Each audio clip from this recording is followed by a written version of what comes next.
So guys, hello and welcome to the 2 hours of Bahrain. Guys, welcome to a little bit of a setup guide, setup work here on Le Mans Ultimate for the upcoming race. Guys, we are in the Porsche 963. We are at Bahrain in an official practice session. I'm still on some old stuff that I shouldn't be on right now.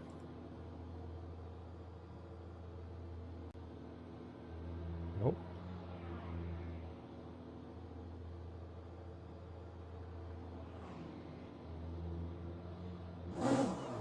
Right. Need to have the correct force feedback setting, right? So, it is time for us to get going with some precious practice for this race tonight. I have the ambition to race it with the Porsche here. But that obviously means getting this car up to speed, getting this up to be ready to race here. And obviously have some pace.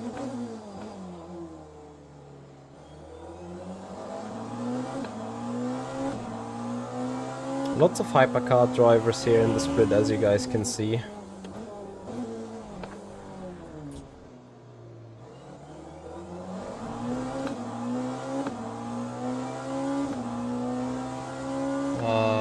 Damn, which still says we're on iRacing, I'm afraid. Hey Rocky.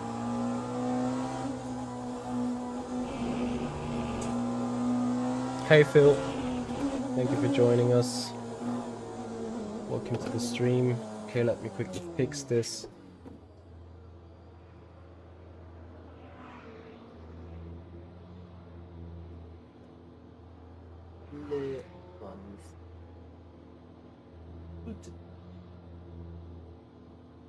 Hi everyone on the stream on Twitch, presses 5.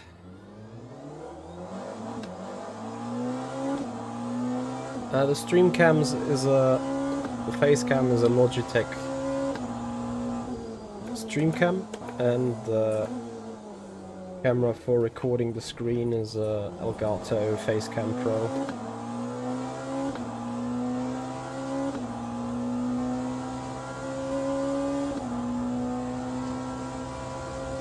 Marvin, absolutely. We're here. Porsche, indeed.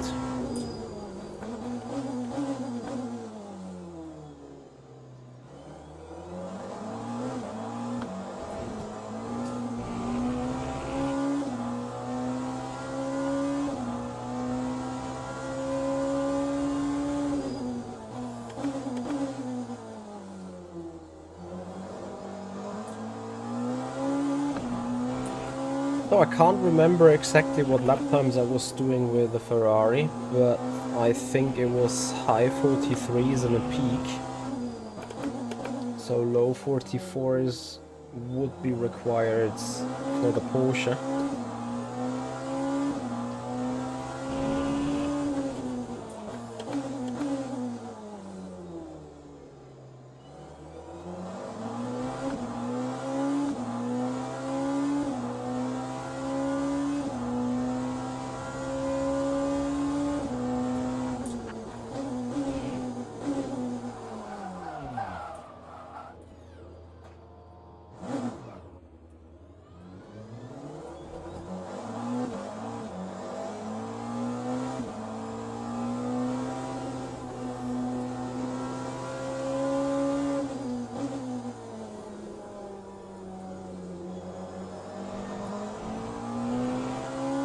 Someone is in here with a Klickenhaus.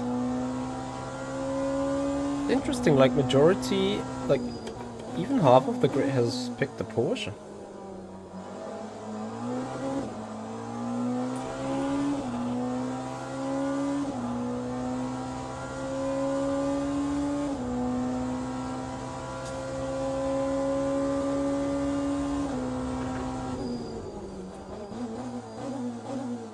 Yeah, Vittorio, I agree with you. But I think it looks even better in Le Mans Ultimate than in RF2. I think.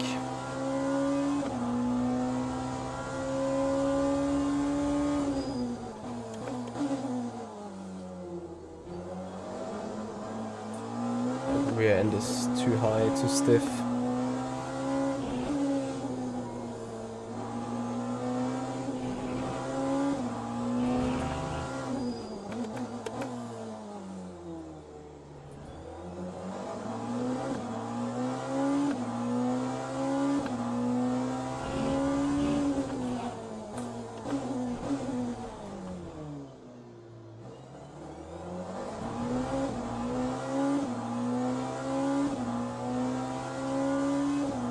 Yeah, turn 10 is incredibly difficult.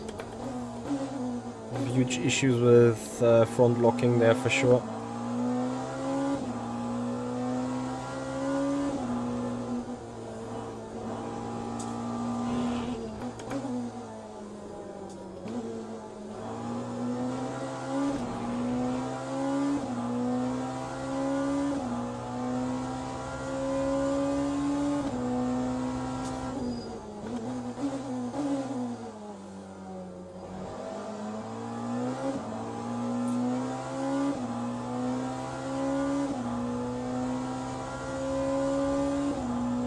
.46.3 then.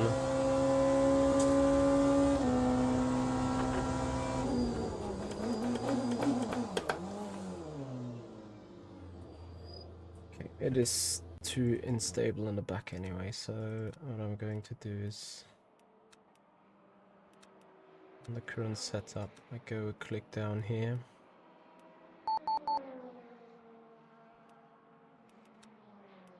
Put a rear wing there, anti-roll bar, click forwards.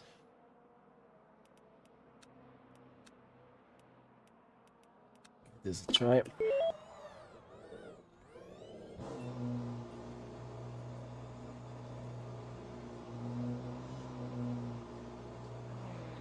Tripod for the Elgato stream cam. The face cam or the stream cam of Logitech just sits there on the screen.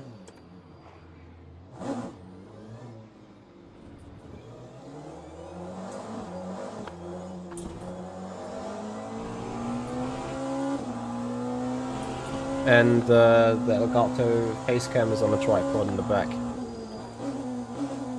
Oliver Stratfin, thank you for the follow. Welcome to the stream. Appreciate your time.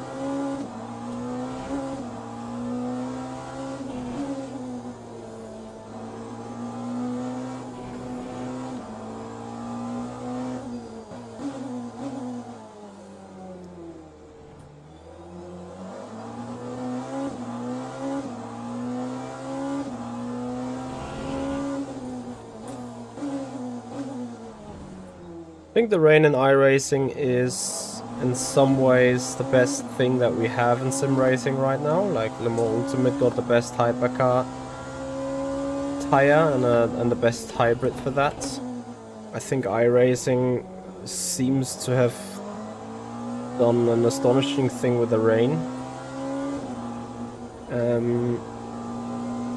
Especially the feature that the puddles are not just like visually but also physically dealing with the car is a great thing.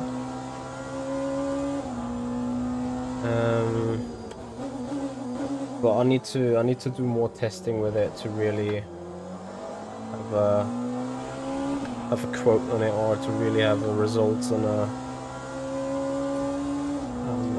complete opinion on it.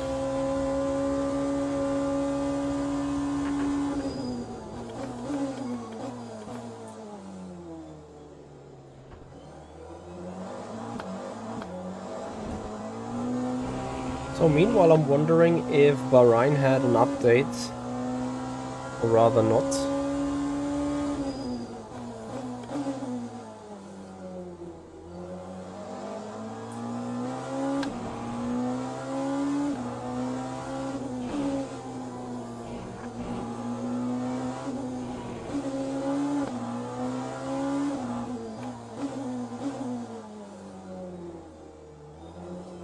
Because in the Ferrari I was doing low 44s. Can't see myself going close to that at all with the Porsche at the minute.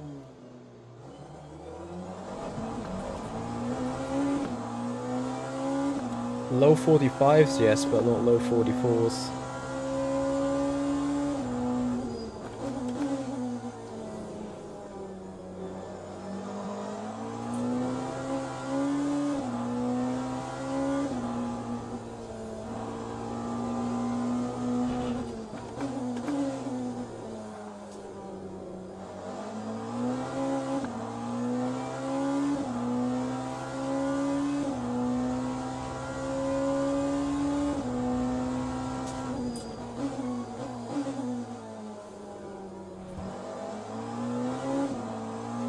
Yeah, let's see whether Le Mans Ultimate or R Factor 2 is even bothering with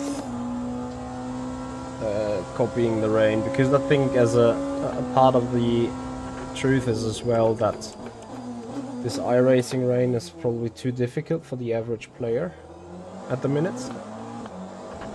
I mean, you know, if the die-hard top split people are already spinning and crashing out all the time, I mean, everyone needs to get used to it to a certain extent, right? But then we need to see how that goes in the future. Whether it will be a spinning fest regardless and everyone keeps dodging the rain because it's like too tricky to get around it. You know, the biggest challenge I think for iRacers is going to adapt to that rain driving, because I believe just from the first sight, and I might be completely wrong with it, but I believe that you need to have a complete different driving style than in the dry. In the dry you need to kind of manipulate your steering and your brake inputs to the finest into a very narrow window to get this work. And die-hard iRacing people got this nailed over years within their muscle memory. And if the rain is requiring something very different in terms of style and how to drive it, I wouldn't be too sure if everyone would be like, nah, I'm not gonna want to adapt to it, so I just keep the dry racing going. Who knows?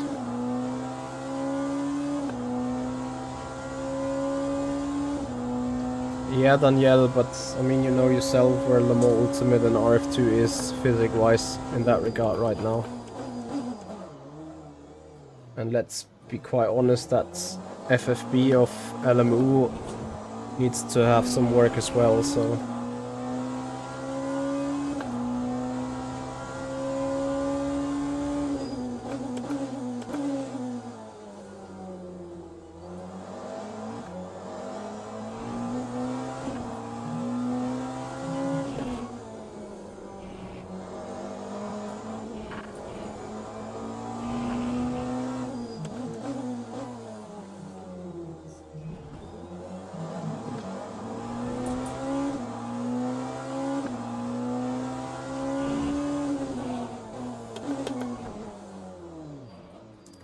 I am having a struggle with that car. It's crazy. Louis Armstrong, thank you for the follow on the Twitch channel. Appreciate it.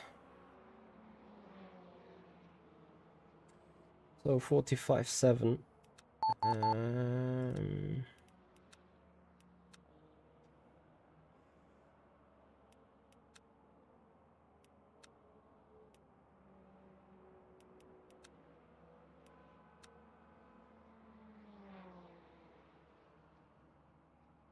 I do not really want to put more wing on the car. In Bahrain you still have like 2 or 3 longer straights where a bit of straight line speed is appreciated. But I'm gonna go a bit low with the right height.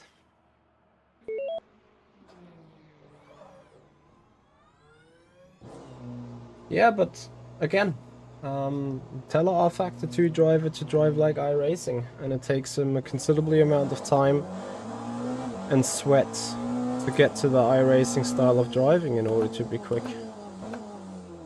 and now tell the same to iRacers that I used to do X and Y for years now. In the rain, they have to adapt on their very same home base. This is like a huge culture shock. We have been there as well, with new tire models on RF2 and now the more Ultimate driving completely different with these hypercars.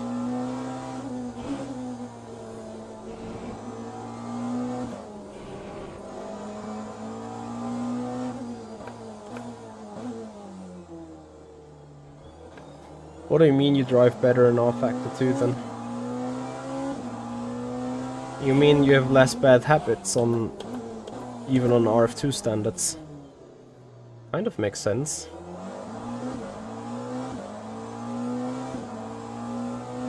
Here we're just weekly races, or a couple of races here in Bahrain. What is wrong with this car, like, in all honesty?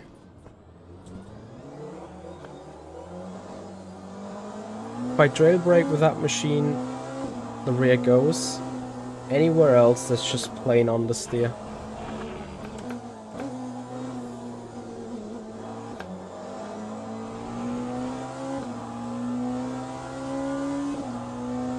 It is multiple races within the week, but all of them obviously here, Bahrain.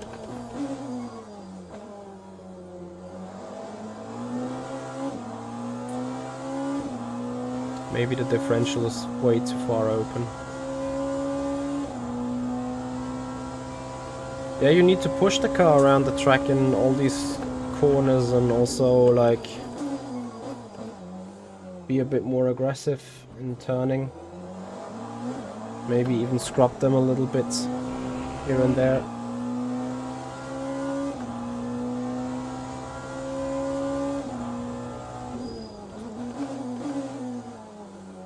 But certainly you need to keep up that rhythm to not have cold tires.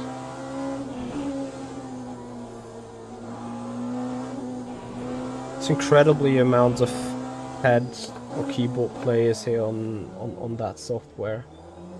Amazes me, sort of.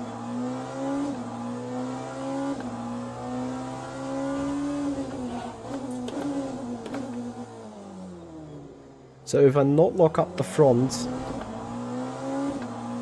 I have a horrible balance into these turns. And if I lock up the front, it just goes straight.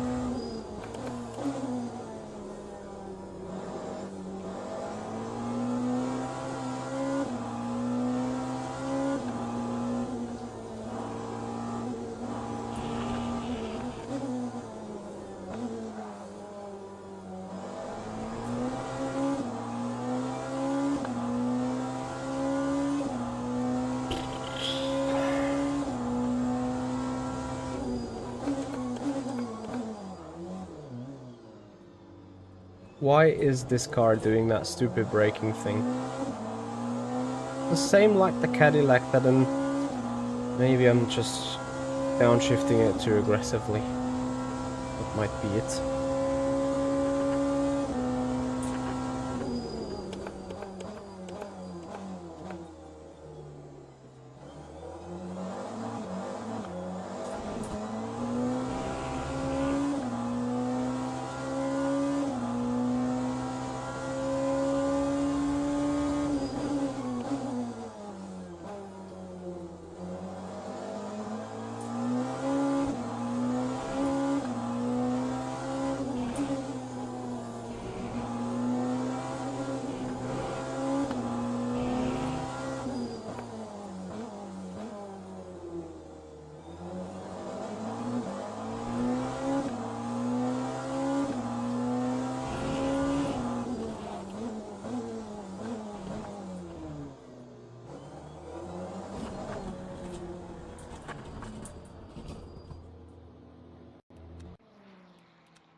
Guys, I'll be right back.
Yeah, guys, if you like to support us, please have a follow on Twitch, subscribe us on the YouTube channel.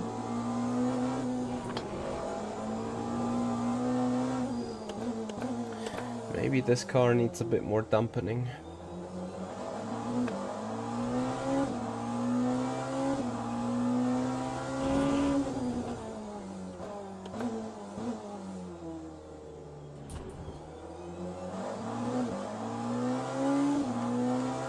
Can't tell you how much I hate not being able to see a stupid apex. But this is like, in these cars it is completely irrelevant what you do. You will not be able to see that apex, I'm afraid.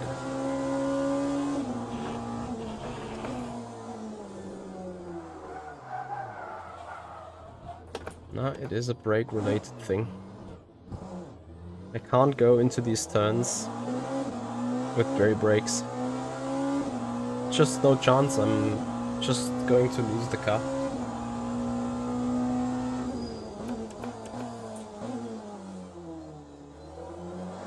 And then here I incredibly understeer.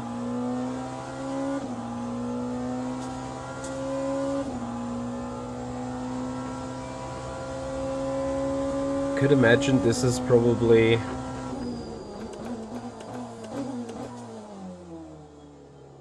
a factor to consider with the rear end engine brake, or like the recuperation.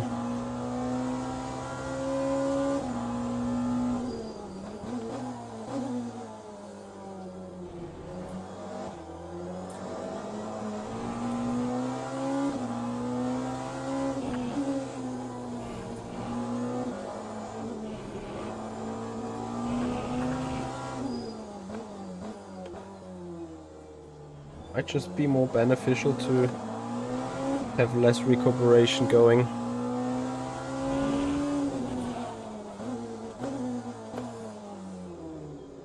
I can't get it fixed. Insane. And to brake even earlier than into turn 10. But again, it is that mid-corner slidiness that I just can't get a grip of.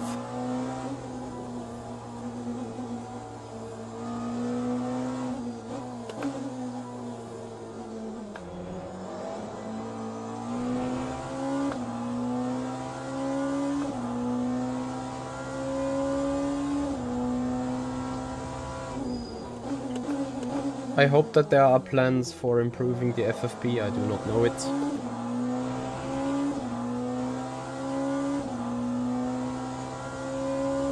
Diff coast is much more closed than it would be on the fast basic setup.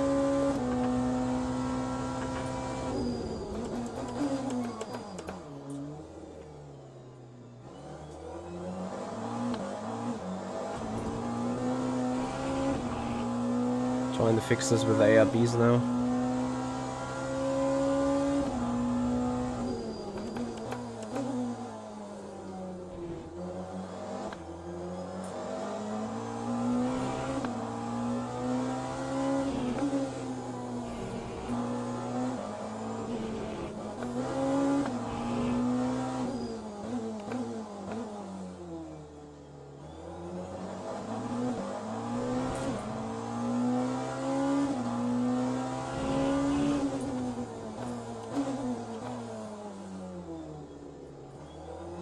Whoop whoop. We hit turn 10.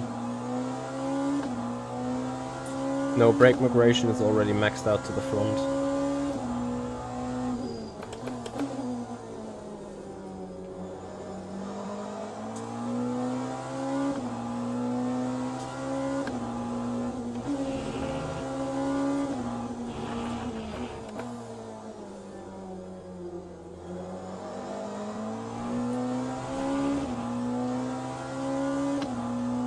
So as I've said, I can do low 45s.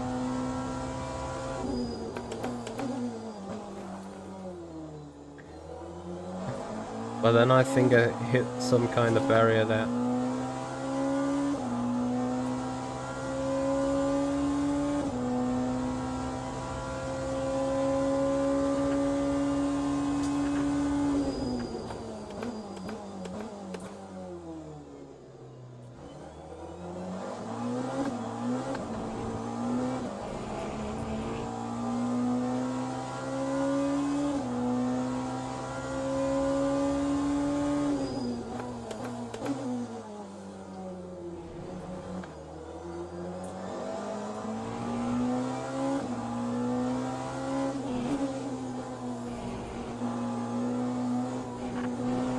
Yesterday I said, or the day before yesterday I said that Porsche is easier to drive as it's easier to drive an on-throttle acceleration for sure.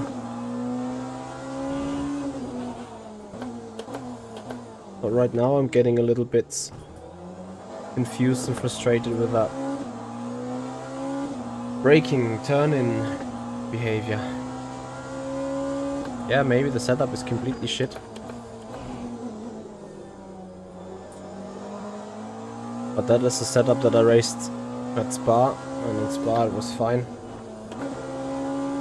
At least geometry-wise.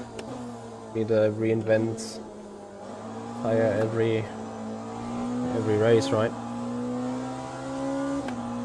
Brake bias is a static brake bias, brake migration is dynamic and goes into a movement of the brake bias according to your brake input.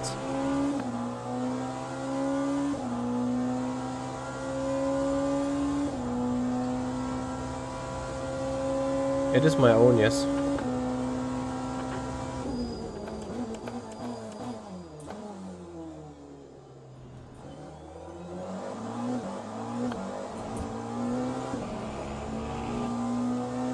I'm having a couple of ideas what to do. Probably just gonna change philosophy a bit here.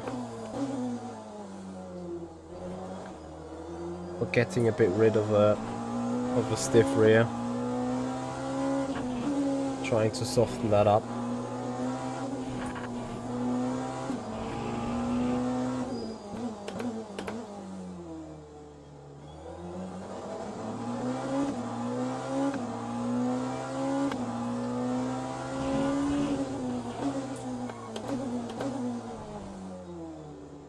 Yep. Lock up, lock up, lock up, lock up, lock up. How much can you lock up? Me, yes, absolutely that much.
You're somehow gonna create that drivability, I'm sure.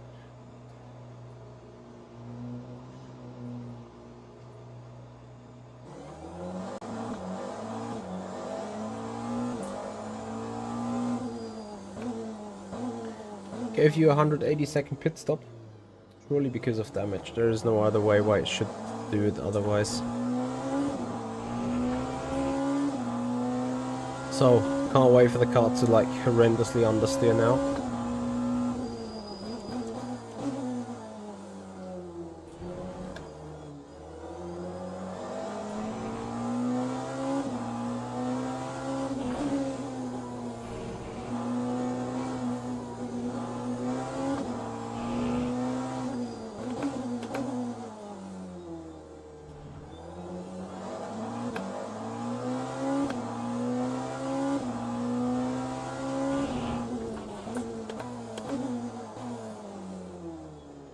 Forbidden Skull, it might not change the lap time performance at all. In fact, it might even contribute to it. But always depends on how many heavy braking zones there are, or how many rather soft braking zones and technical braking zones there are.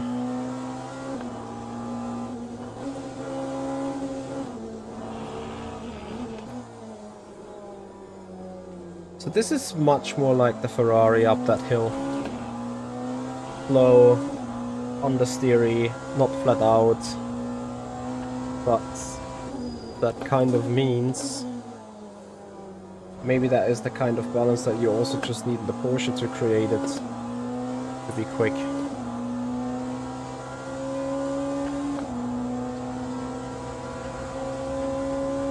We'll find out. Now I'm already bottoming out again. Great to hear.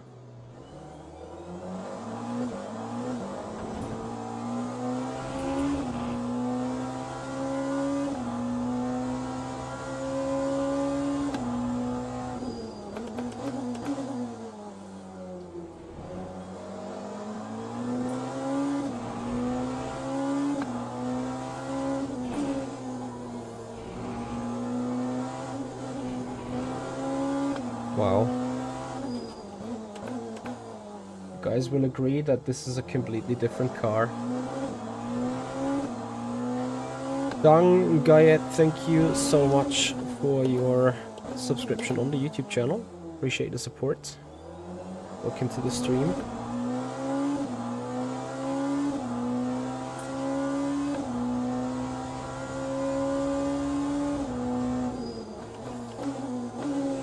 Finally can start dry braking into these turns.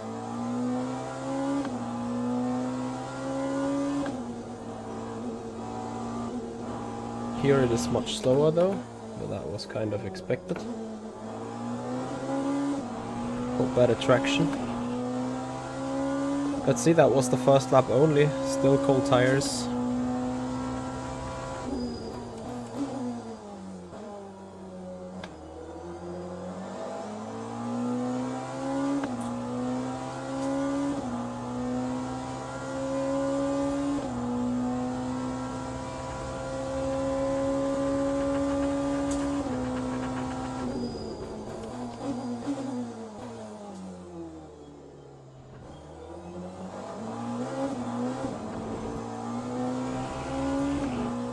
Got a beautiful balance through this section here though.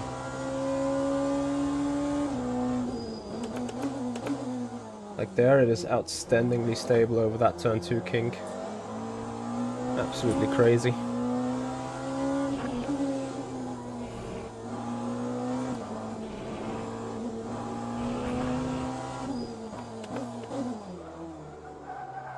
And then this happens again.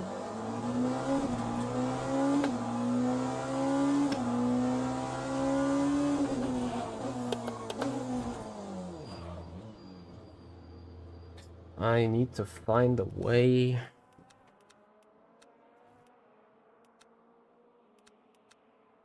I keep misclicking, man. This is so bad in the UI. So incredibly bad. Okay.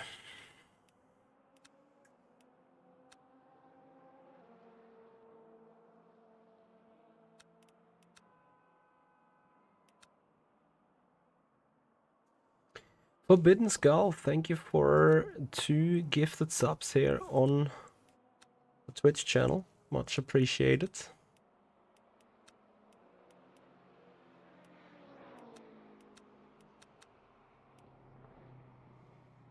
Shall I really open the coast much further?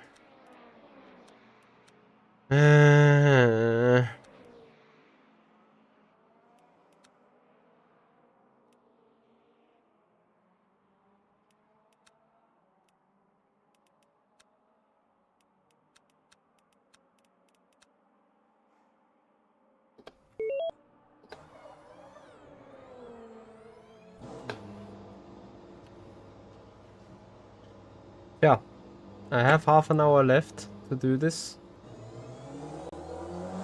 Hop Guy, thank you for the follow. Welcome to the stream.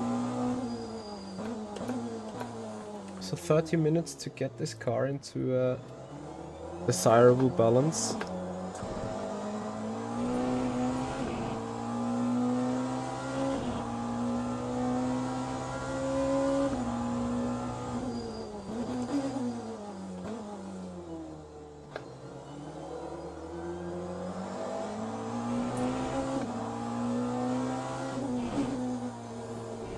Again, it doesn't drive too bad after all, it's just...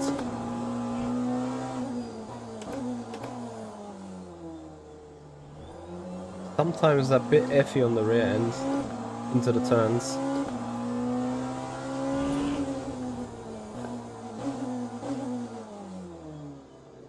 Like, it is that little bit already where I'm locking up the front left. I can't actually brake less.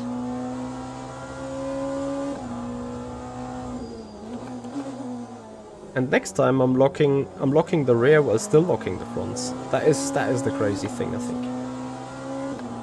Let's see, this high speed turn is probably still not perfectly fine. I'm rolling into that penultimate corner in a super weird way.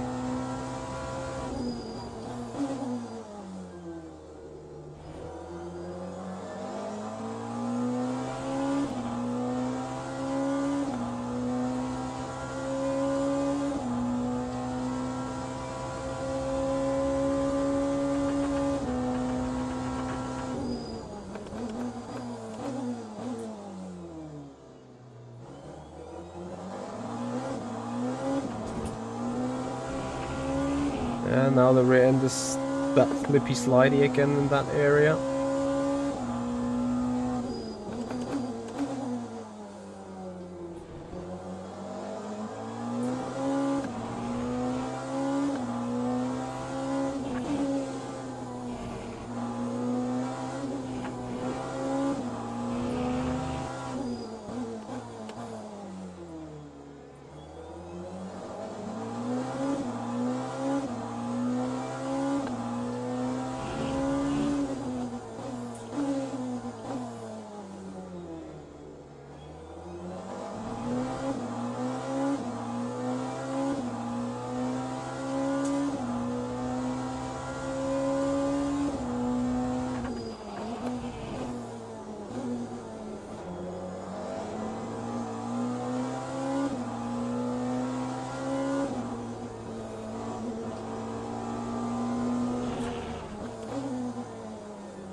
Yeah, it looks much more stable, but I'm having issues with it again. Ah, come on! Stupid car setup page.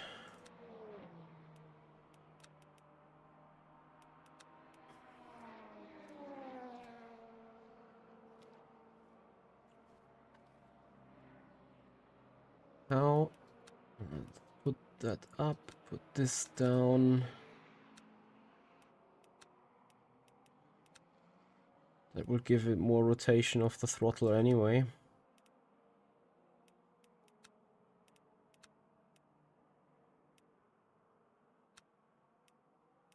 Try putting some packers then.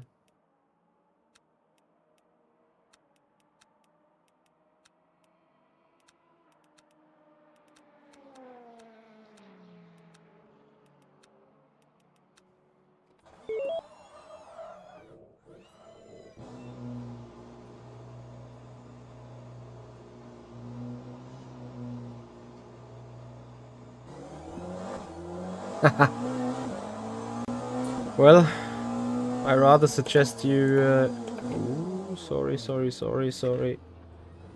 I rather suggest you go for a PC instead.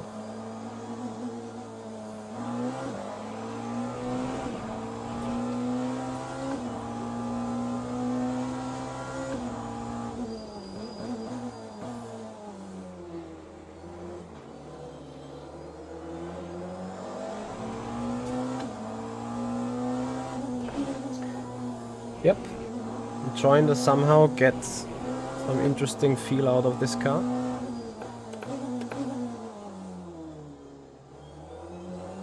But I think I've screwed something up now, because I'm not sure if it's me or if the car is now bouncing a lot more. Maybe I just went too soft overall with them springs.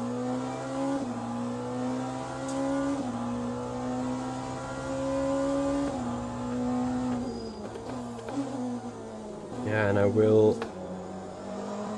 hit bottoming.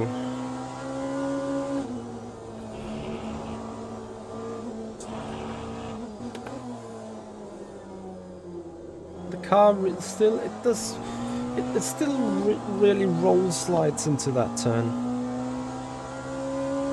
It is disgusting. It feels to me like I would have to adjust the braking balance for turn 1, for turn 10 all the way back, for everything else all the way to the front.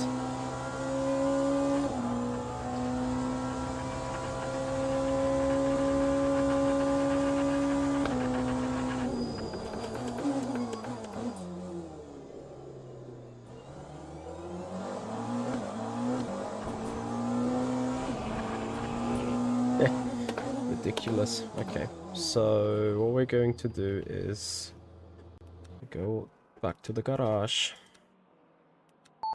We put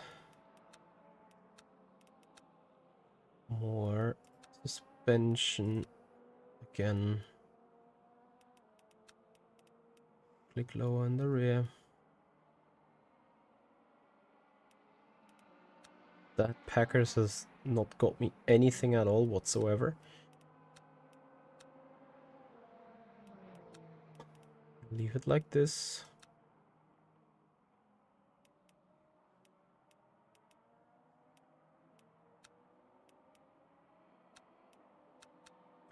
And even more preload. Let's try it. Ayan, thank you for your subscription on the YouTube channel. Welcome.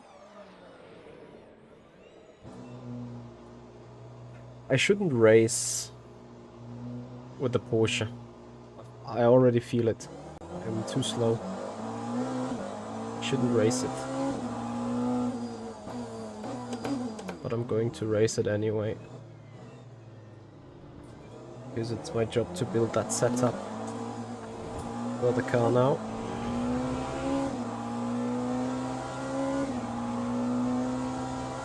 So that you guys also have a good Porsche setup to race with. So I'm not going for ultimate pace here. I'm more trying to have a drivable car. And I think I've come a bit closer to that target now, I hope.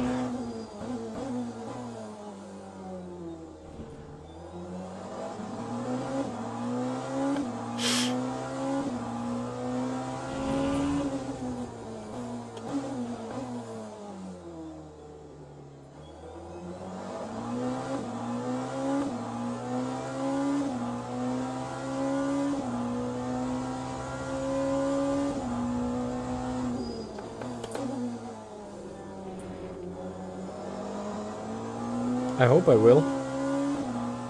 So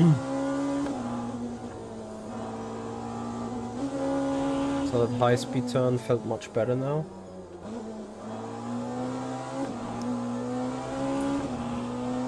Maybe I need to turn down the preload as well.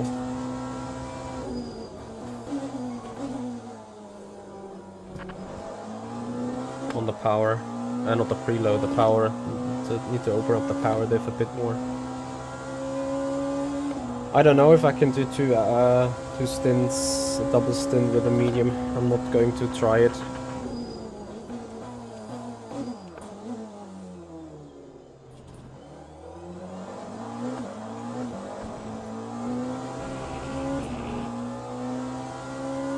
These slides are costing the time, big time.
I'm not sure, I think the Porsche doesn't like the trail braking. And if the car doesn't like the trail braking, I'm not really sure what to do with it, because you need this here.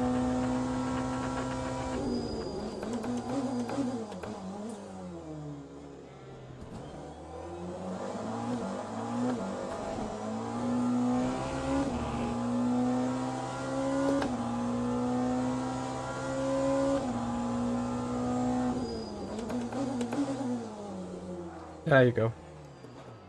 I can't get this car to not snap on the back.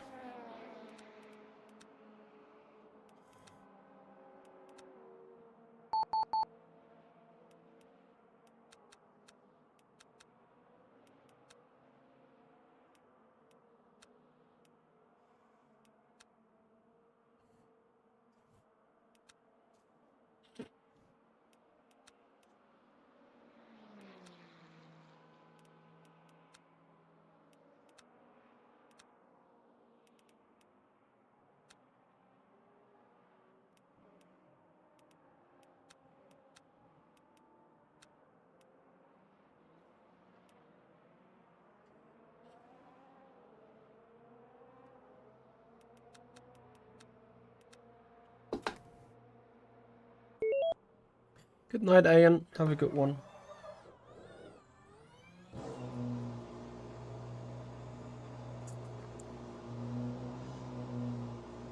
Why can't I even improve this?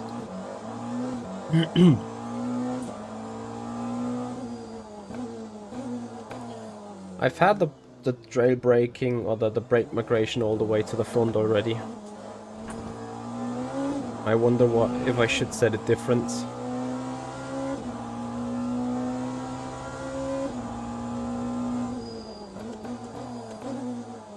To rather come from the rear and then move to the front as the braking zone goes. To me wouldn't make any sense whatsoever.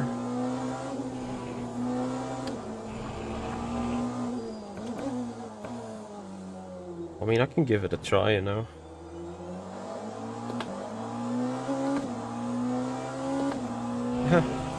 There's only front or disabled. No rear. Copy.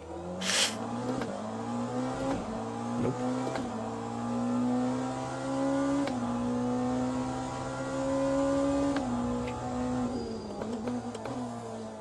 But maybe that's the issue, that the brake bias is too dynamic when going into the braking zone.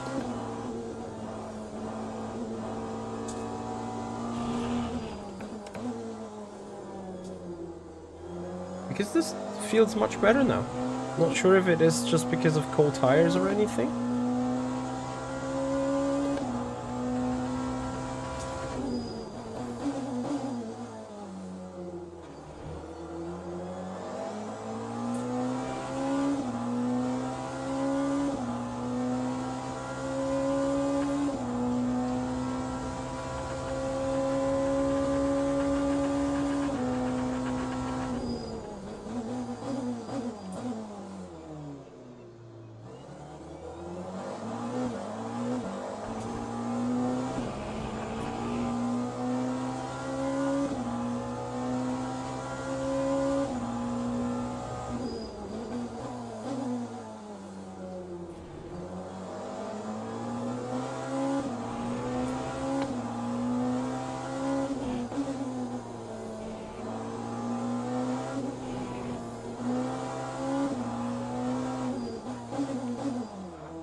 Eccoci.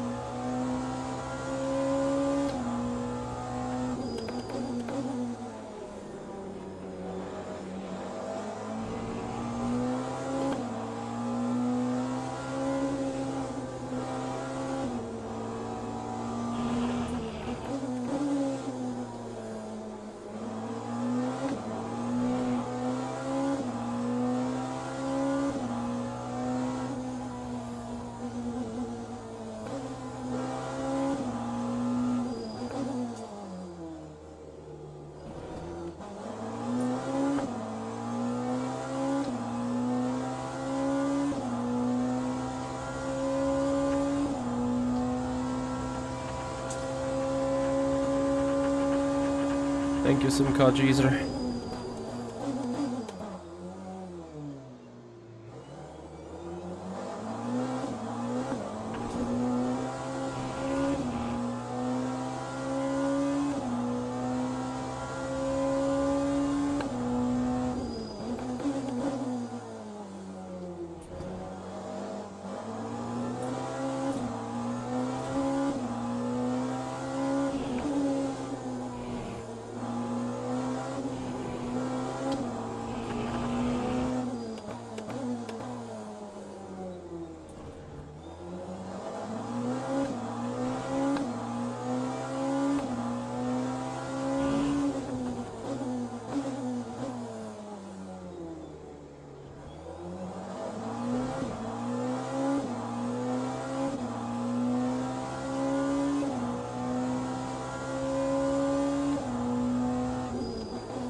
I'm gonna leave it.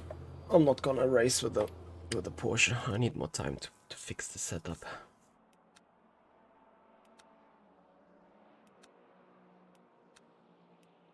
It's evident that I fucked something up.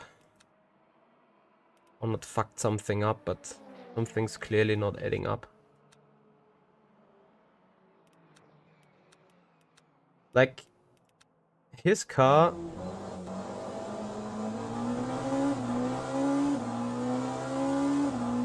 I mean, okay, he drives with the controller, God knows.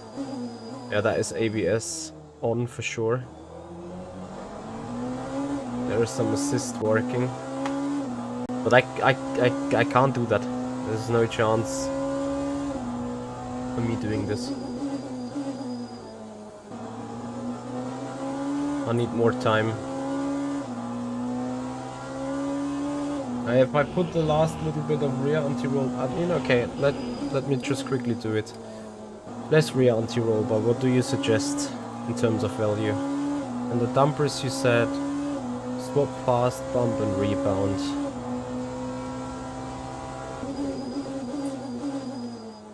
And then you said you wanted to have them softer, right?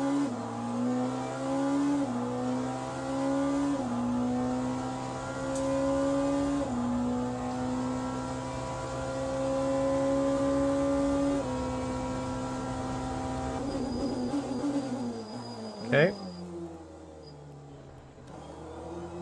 More spring rate in the front. How much?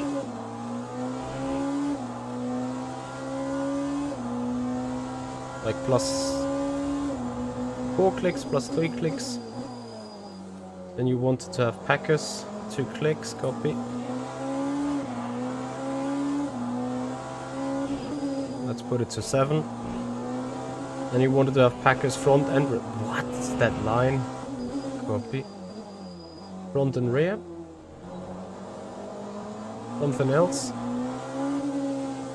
Front packer 0. 2 centimeters on the packers in the back.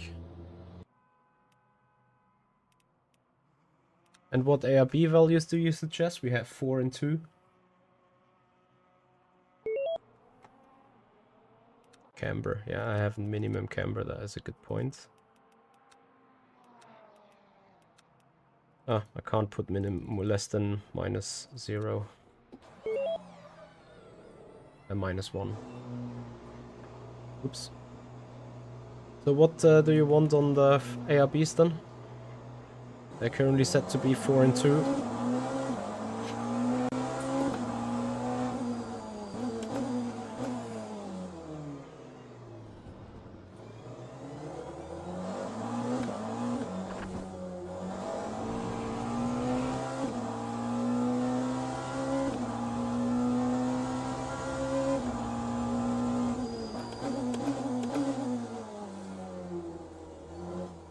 It's fine. I will just do a lap or 2. Because I need to then rearrange with the car. Unregister, re-register with the Ferrari.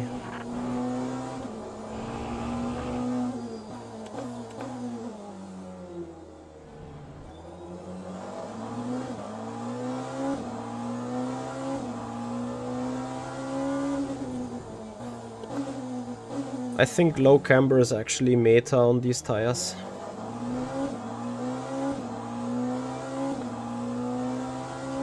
Ferrari drives utterly bad with higher cambers.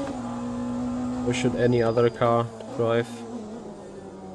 Oh, I feel like the dampers are oscillating.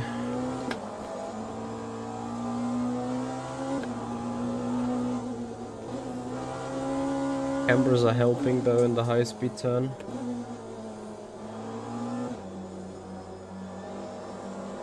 So 1 lap I do.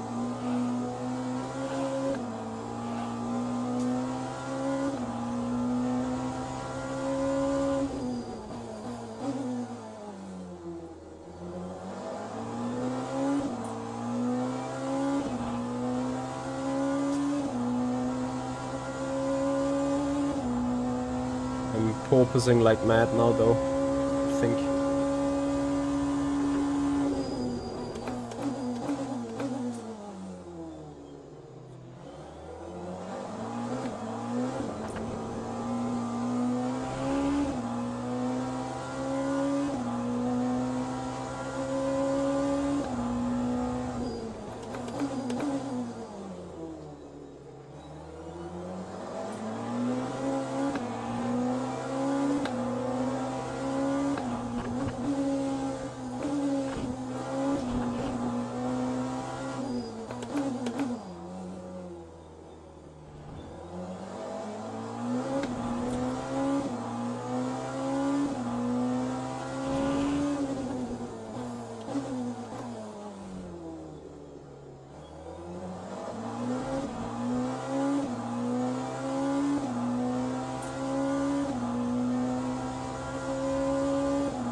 I'm running out of time here anyway.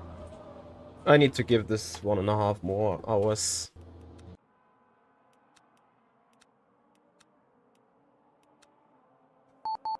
Still bad. Alright, readjusting the entry to raise the Ferrari, because at least on that one I have a setup. This is a horrible evening so far.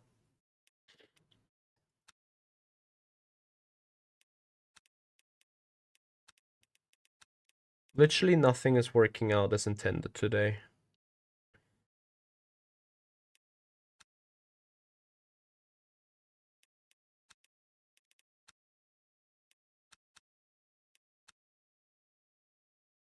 Cool.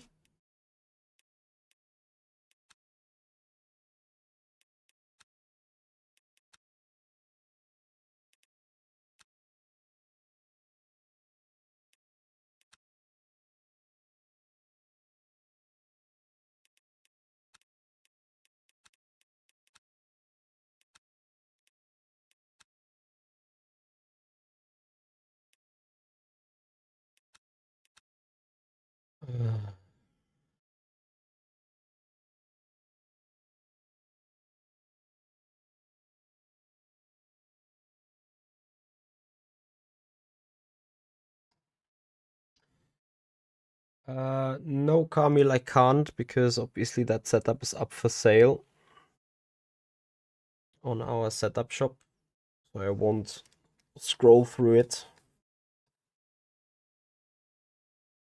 In fact, the drivability was worse on what you suggested for me. After all, it may have had the same pace ultimately. Some positives to take away from it, but I think I would need to go in a very different direction in the first place. Okay. So what I'm going to do is I send that setup to my engineer.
Urazu,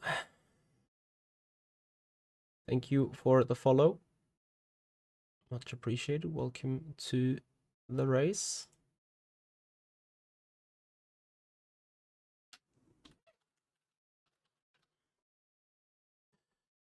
So guys, we get going in a couple of seconds. I grab another coffee before taking out the Ferrari setup and trying to get something quick in.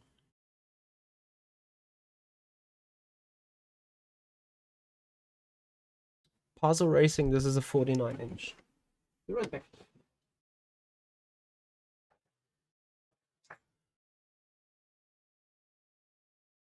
Obviously, when the servers have the ability to start.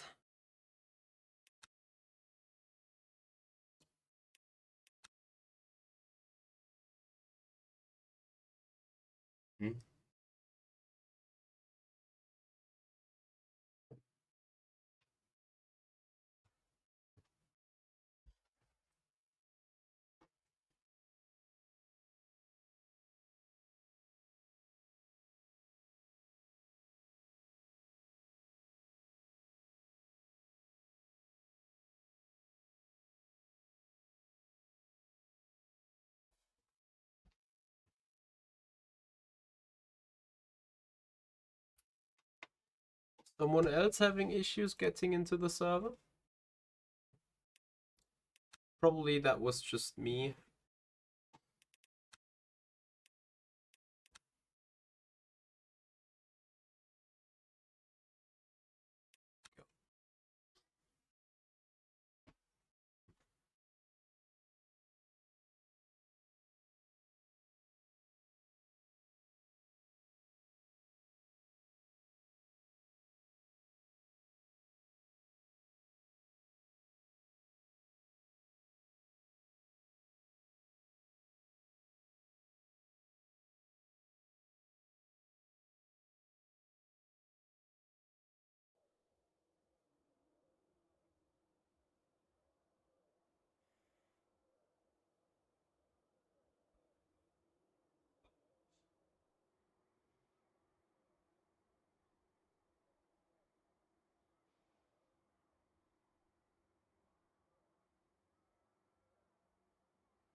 Right.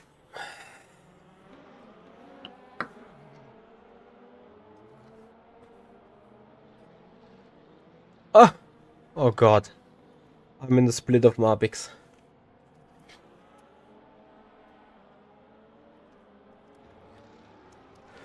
Looking forwards.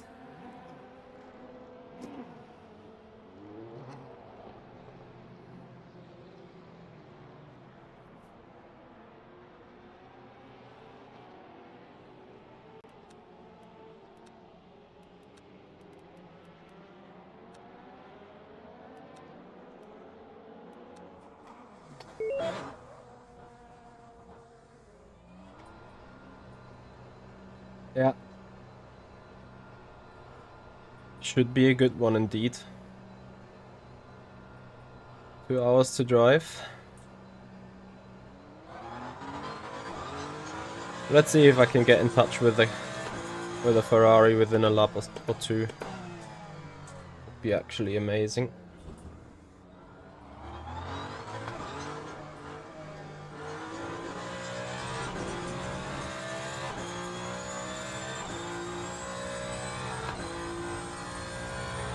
Yep.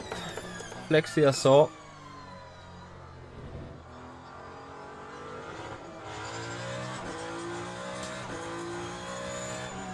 Without computer and software, I spent still 8,000 or 10,000 on equipment. Meanwhile.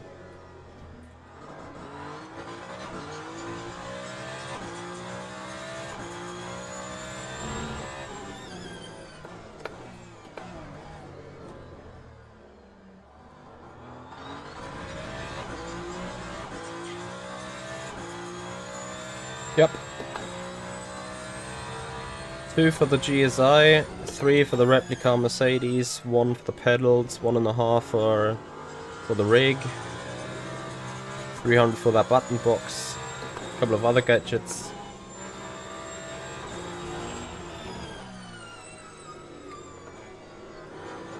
Ferrari feels like a different class car apparently.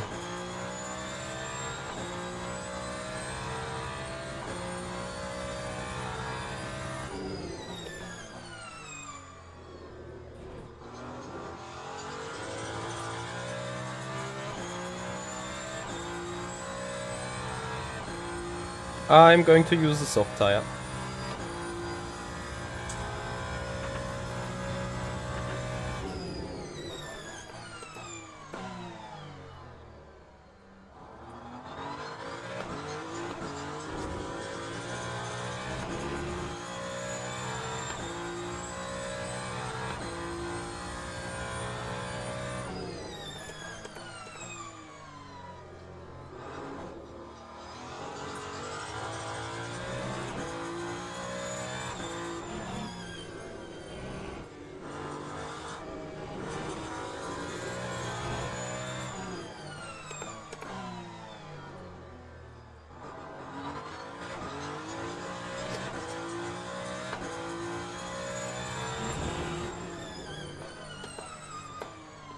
Yeah, that Ferrari is simply not locking up on the front here into turn 10.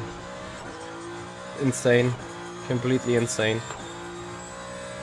I wonder what is going to be the first lap time.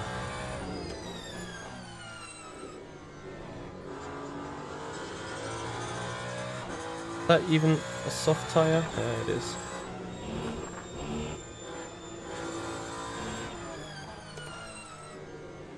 Awesome braking stability with the car.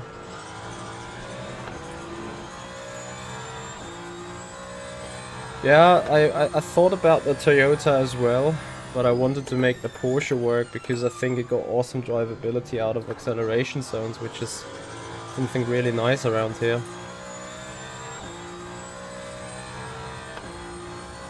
So first try with the Ferrari, identically quick.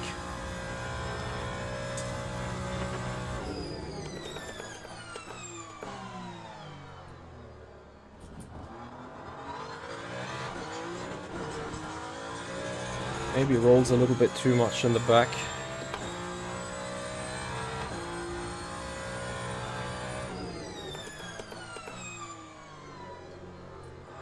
Obviously I can fix that probably with an anti-roll bar.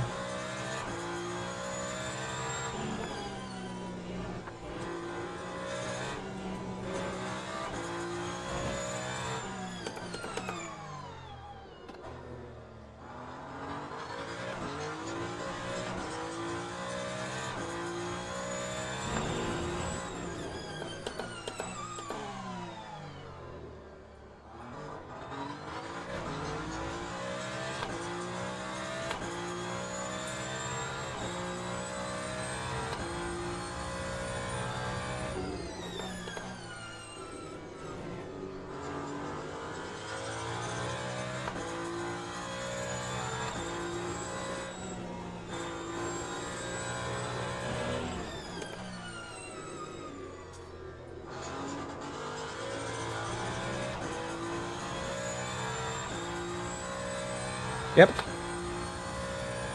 That friend has sent me a huge message on Instagram that I still need to reply to. Yeah, I mean, second lap is a 44.4 for the purple S3. Like, I got no further questions.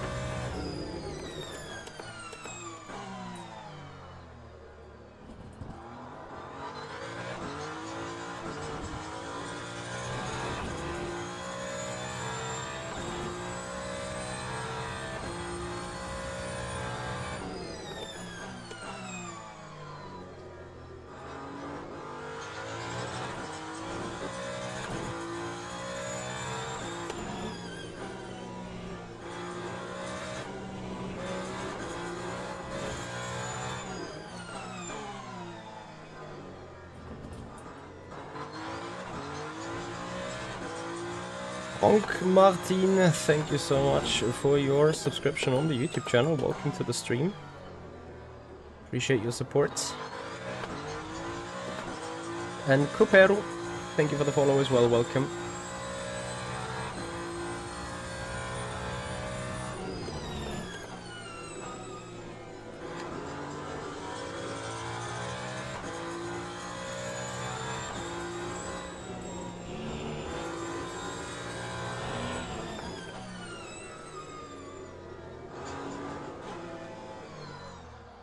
Light adjustments, maybe. Let me see.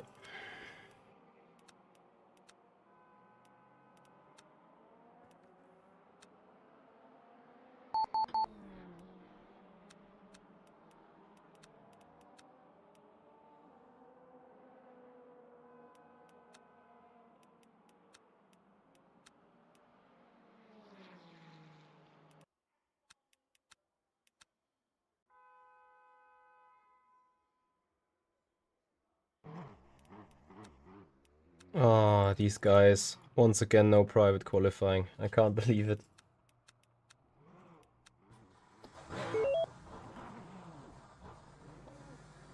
Apparently... Yeah. Never mind, let's just keep it.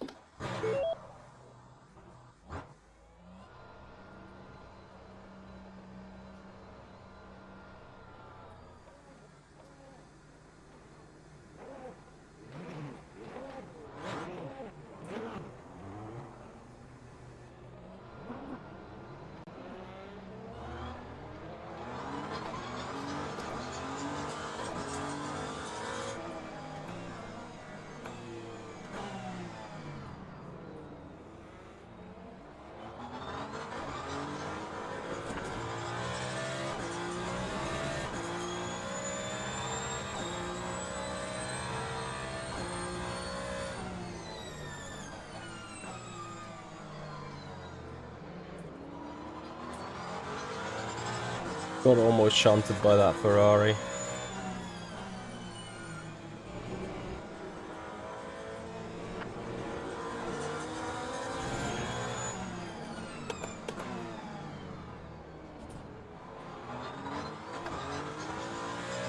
So plan for the 2-hour race, guys, is going to do one single stop and somehow survive. But of course, with a 15-minute qualifying.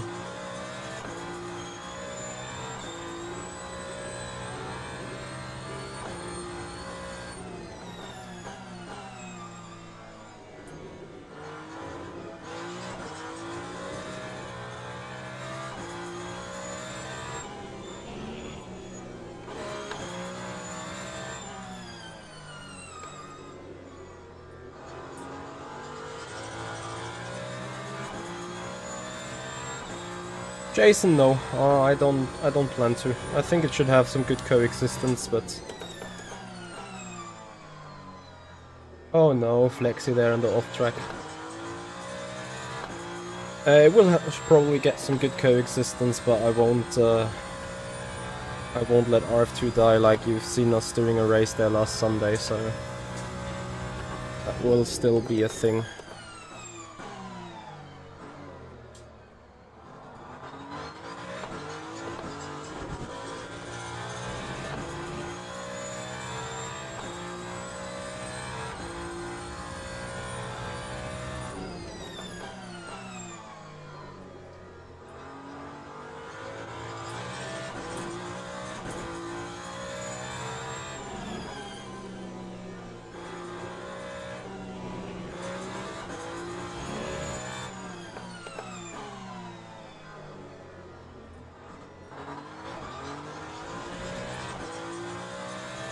Yep, Marvin, Marco's in my split. And I expect him very much to be close. I don't know, is he streaming or is he...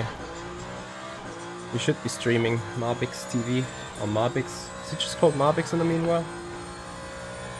I think it's just Marbix. Used to be Marbix TV, but...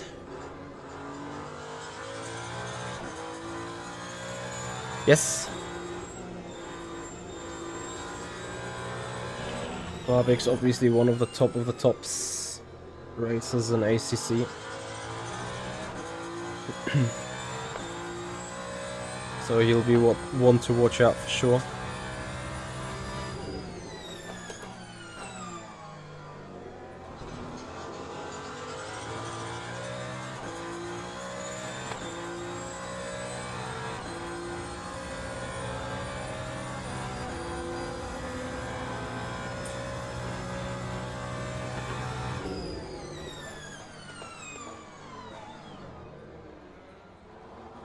Be so awesome that LMP would have not almost rear-ended us, but okay.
Felix, weil ich den Porsche nicht ans Laufen gekriegt habe, der kurzen Zeit.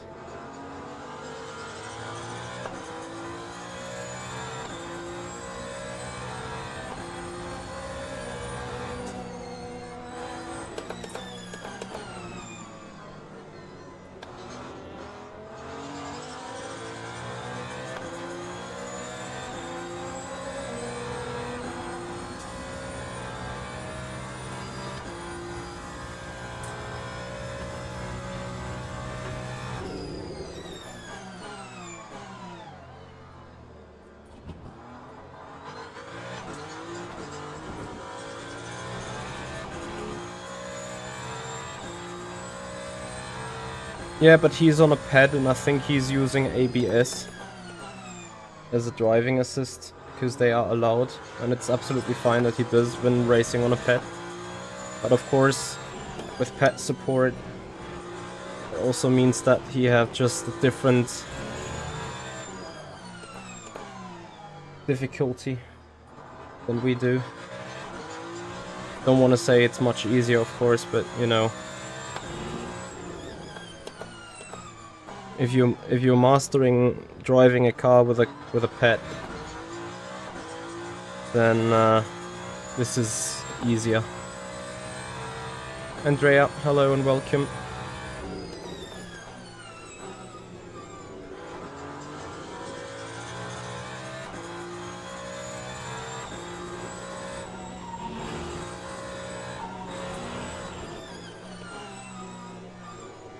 Super bad into this turn.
I don't know. Personally, I don't think that we will get that.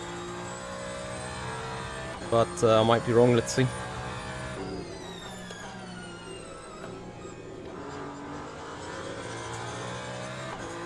So we're identical to our lap time that we just did.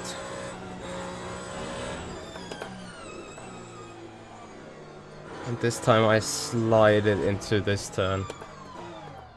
Yeah, I'm not yet happy with the car.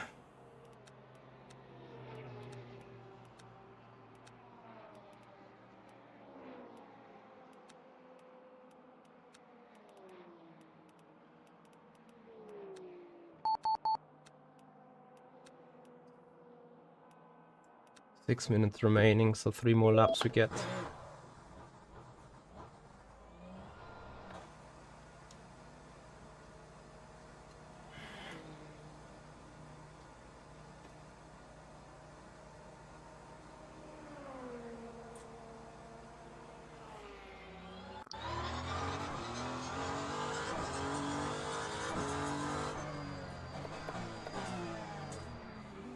Is Marco struggling with the car, or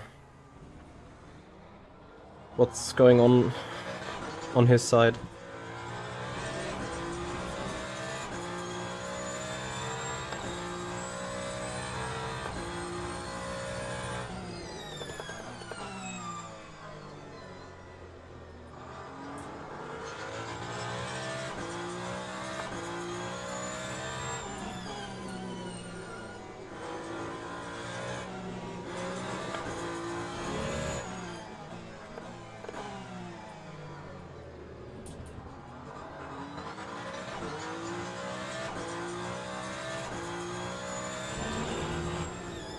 He's not happy, but he got faster still. Well, I guess that's good to hear.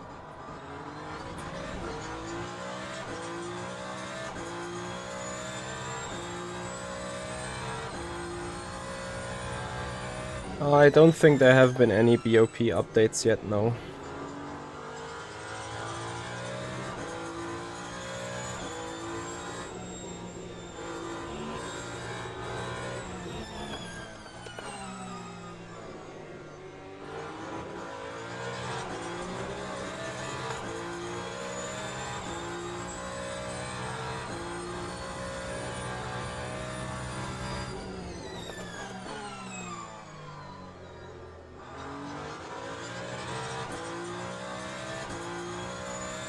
Ah, I am not happy, but the fastest. Yeah, the minute that's correct now.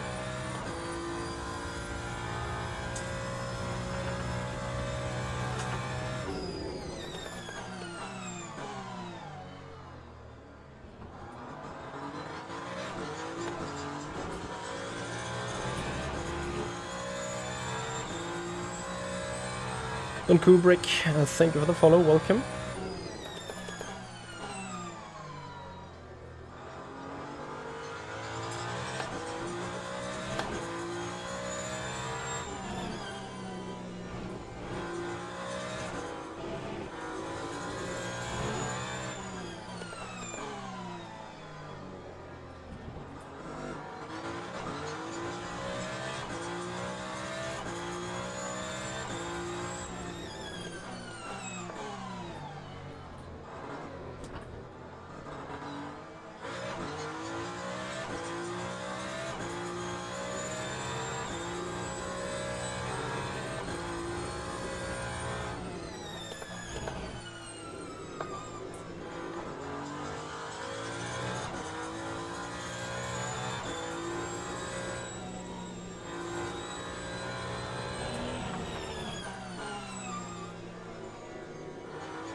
Yeah, 144.6 then. Copy, copy. I think he still struggles a bit with these hypercars.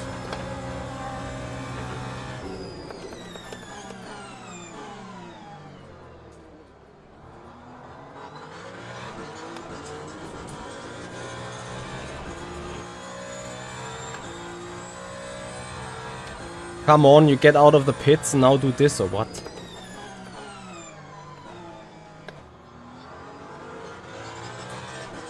Yeah, thank you. Costed already 2/10. That's the thing with people not getting out of the way. They might think they could just get out of the way, but they have intimidated you up till then so hard already that you don't have a chance improving.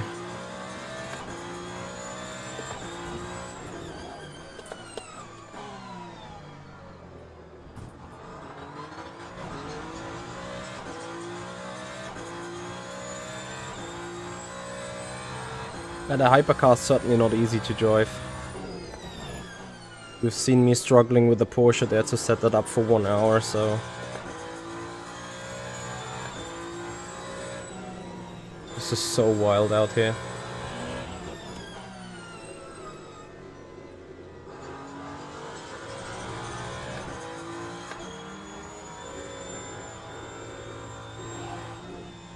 There is a GTE. Now let's hope I'm just hitting that GTE in the right spot now. Which would be on the sprint up to turn 1, but I don't.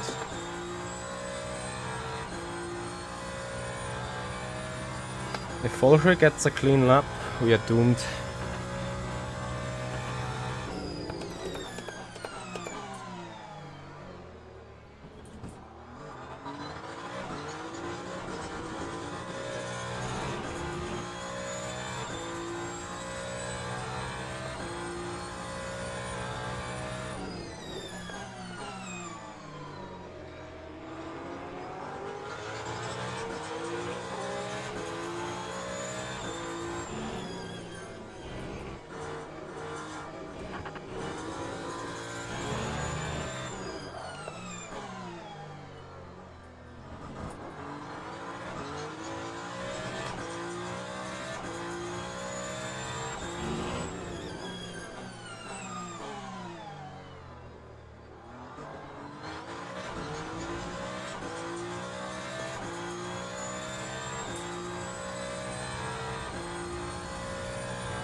Yeah, I think I could have gone faster indeed.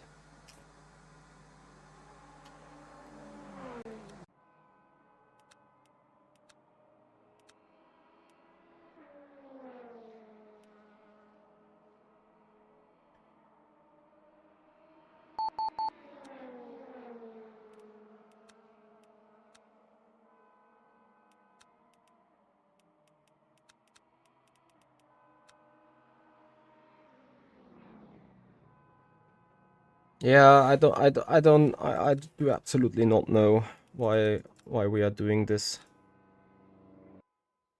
We shouldn't do this in non-private here. But let's see.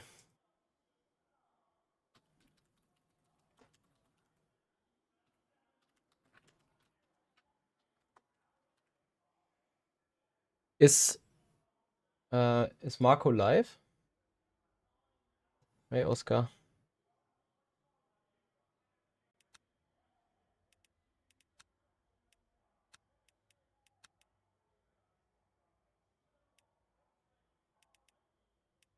Okay, so if you got any questions, we can get them answered through the chat. It's fine, Angel. I should have probably been on a different lap beforehand anyway, but it's okay. All good.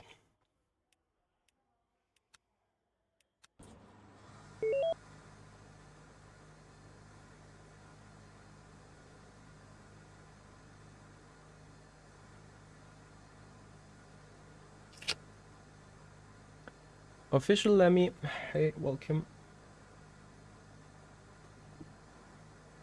Yeah, guys, and if you appreciate the stream, if you appreciate Le Mans Ultimate content, then guys, please follow us on Twitch, subscribe us on the YouTube channel.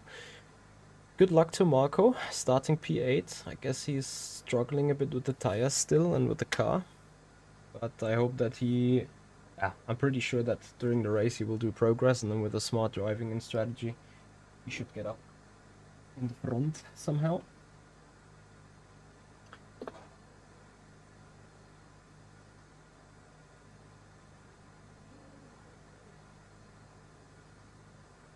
I'm only looking to turn 1.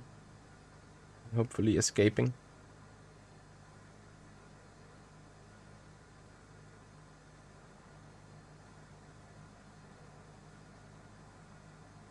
Thank you, Avitas.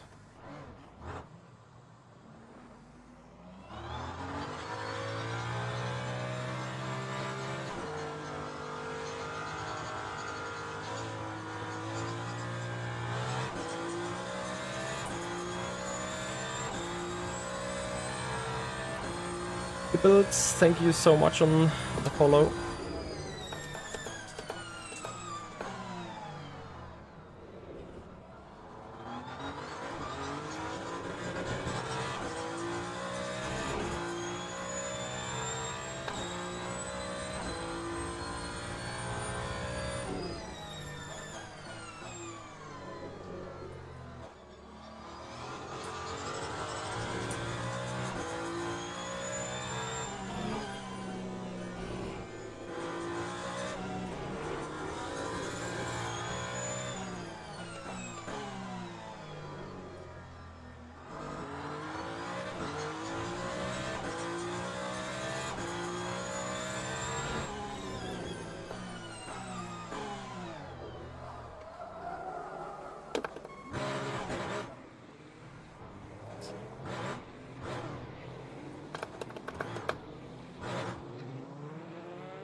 The last guy is making it. What a mistake. Wow, last to first challenge, guys. You wanted it, you get it now.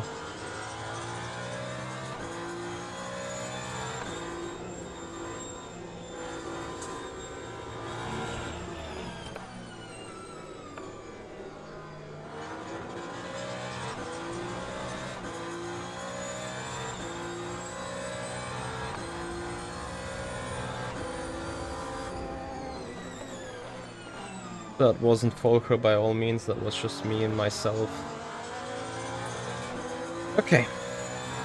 So we got a race done.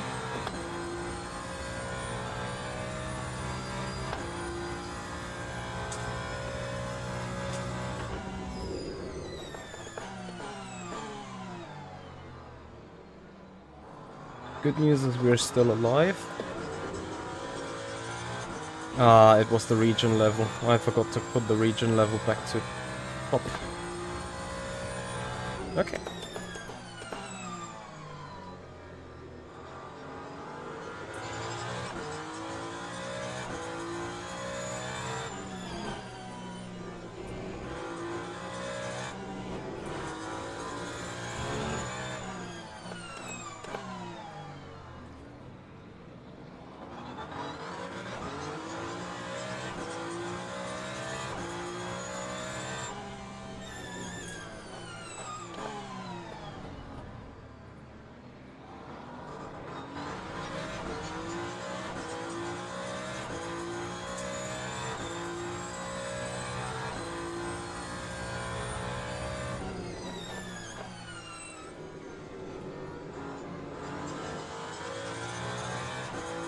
Let's see, the cap is only 10 seconds.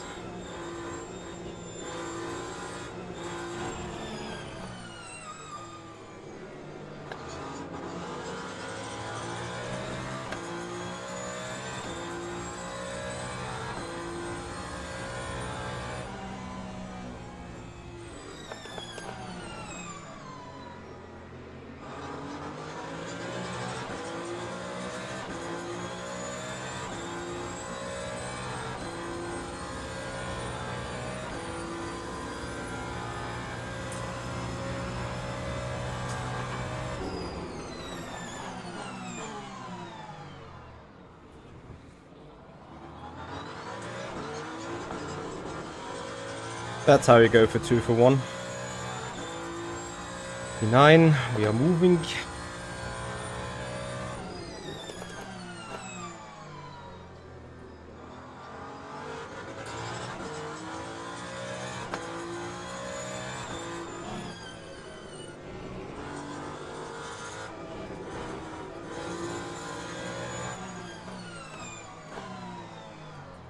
Well, he left the space.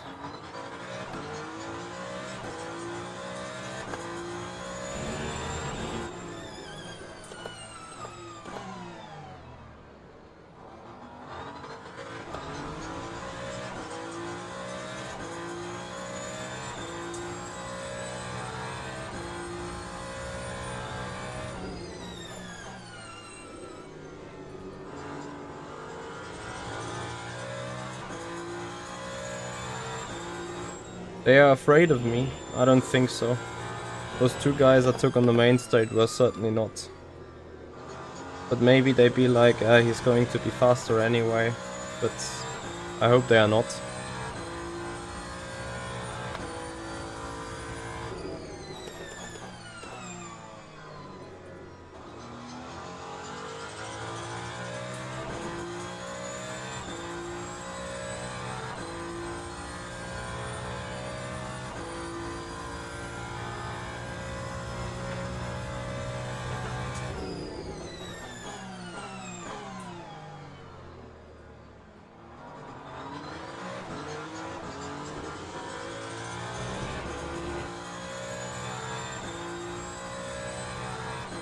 Teddy Bear said thank you so much for your follow on the Twitch channel. Now that guy just got out of our way.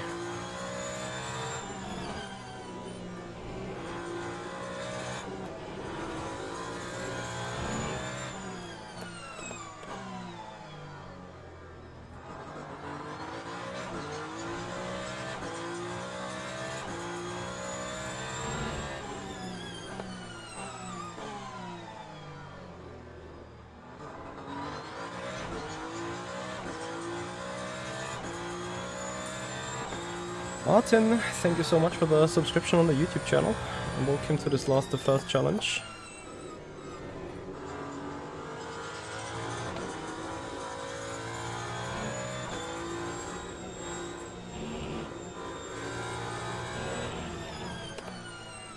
The number of mistakes I did this week is embarrassing. Marty, thank you for the follow. Welcome to the stream.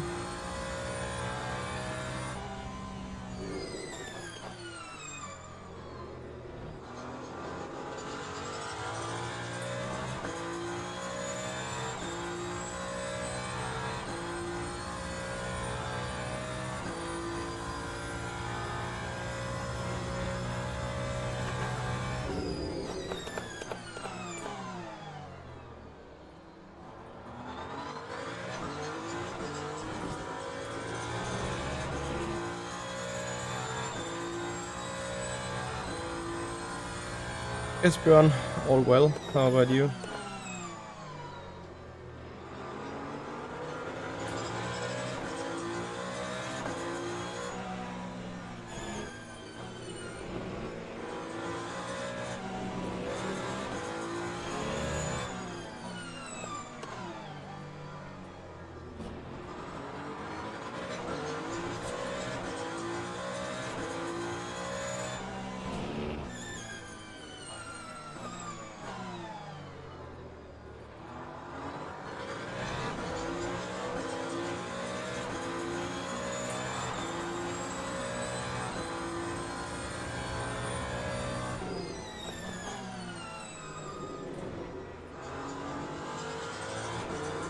So today we can prove that we also can win from the back. Until we are fighting at the very front though, we will lose a little bit of time.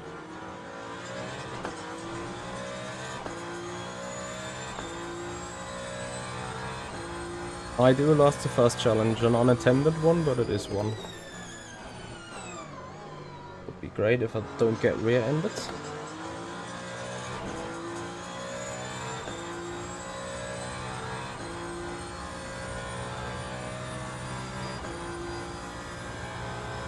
Not sure whom this is nice for in the first place.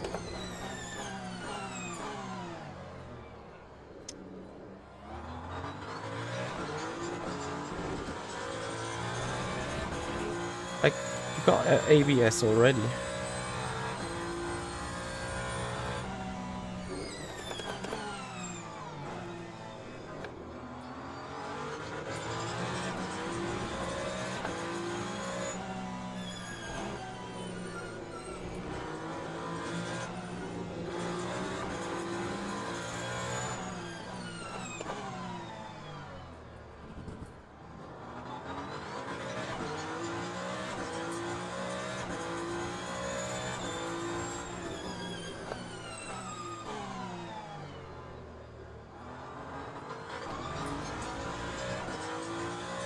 12 seconds to the lead.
Trying to catch everyone now.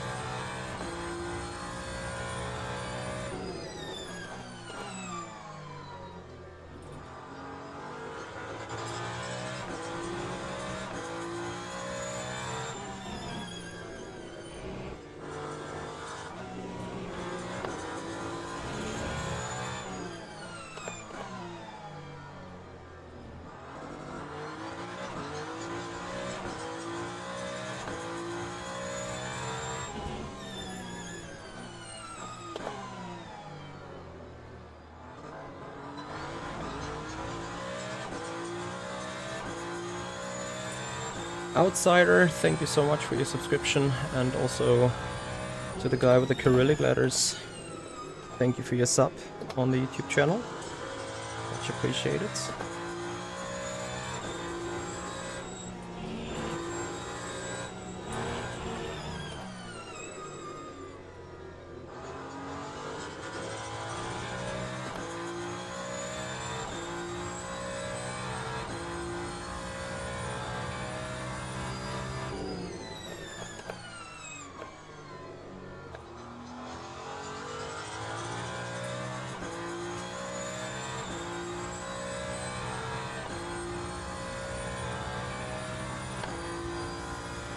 Oh, we're finally gaining.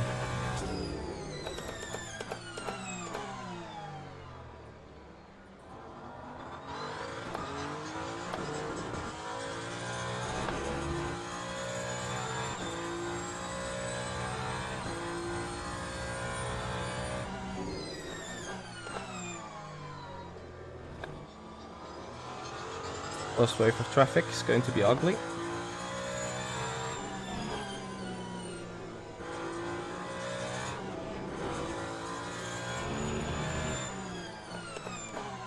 These guys are cooking. Nice switchback of Marbix there. Oh, and now he got the inside lane.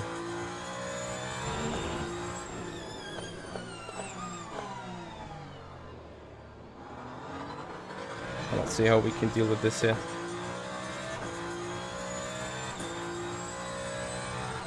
Hey Toyota man. Yeah, I was cooking a bit with the car. Now I'm trying to find a way to pass two guys here.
I'm not sure if I would have done that.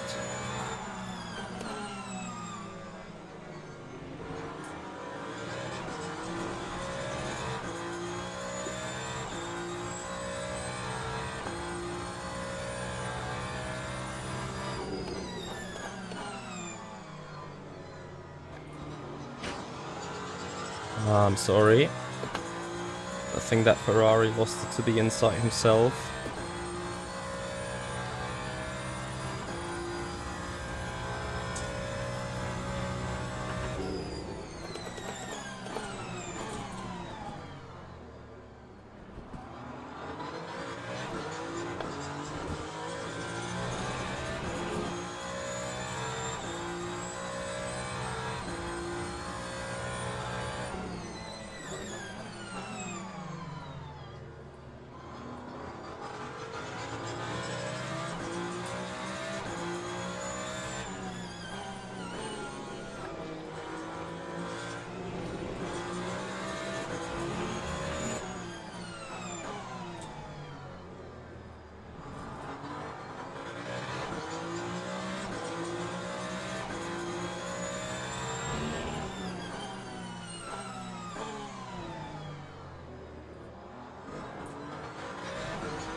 I think he probably has let us go.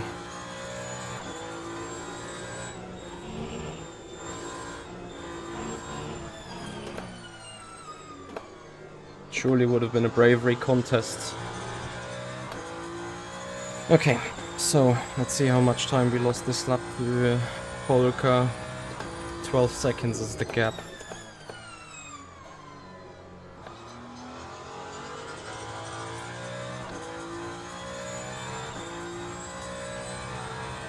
Yeah, you can see that Marco is not confident with the car. It's not like he's having big issues or something, but it's just... You see ever so much the small wiggling out of every exit he has with the car. Where the TC is cutting in too much. Where he is kind of wrestling to keep it straight. So... Naturally, of course, he might suffer a little bit more with that right now, rather than with the actual pace. I think he got the pace, you know, it's just being confident racing this car. Hypercars are heavy sensitive tanks, that is for sure.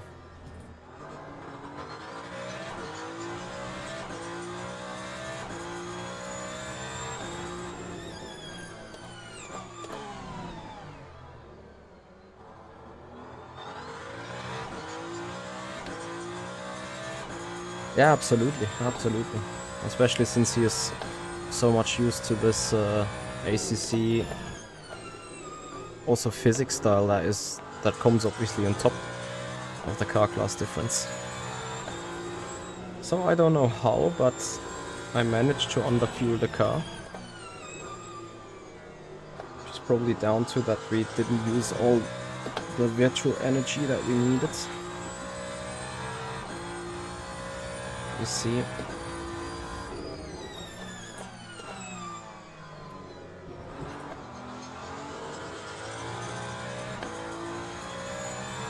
we're using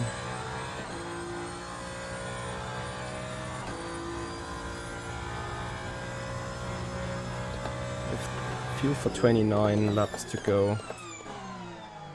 We've done 11 laps now.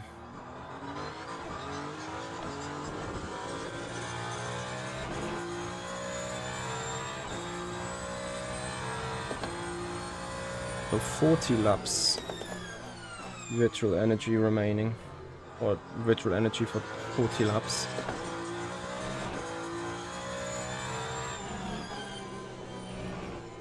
Burning 2.2 liters of fuel.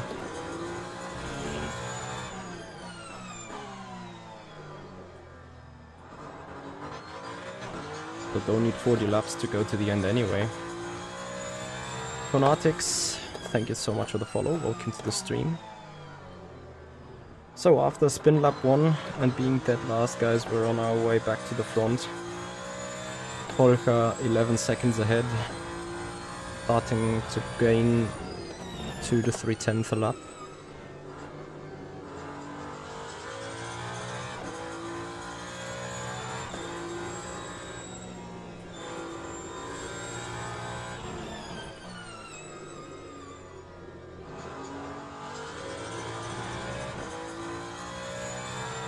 Diego Rodriguez, thank you for the follow.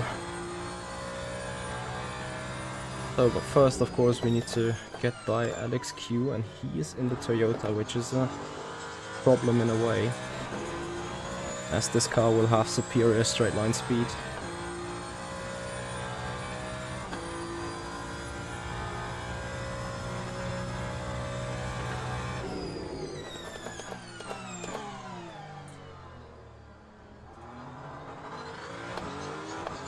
Yeah, I think Marco has the chance to make it to the podium here for sure.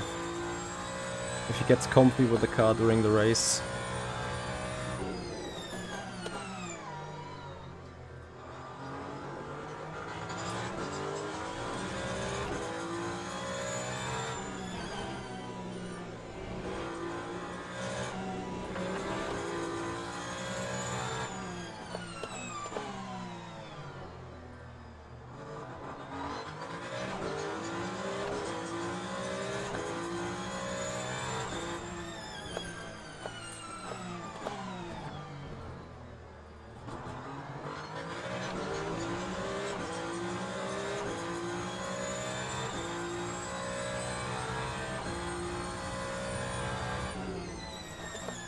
He also let us go.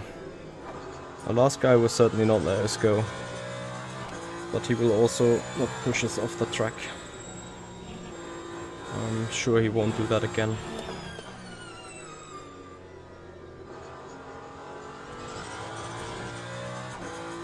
Licatox, thank you for the follow. Welcome. Yeah, guys, actually, we are trying to hunt down 6,500 followers on the Twitch channel tonight. 27 more follows required. So if you guys appreciate the racing, if you appreciate the stream, please give us a follow on the Twitch channel. 27 more follows to 6,500. And of course on YouTube we are moving towards the 10,000 overall. Looking forward to achieve that, guys, with you soon. Reifenkracher, thank you for the follow, and welcome to the stream there.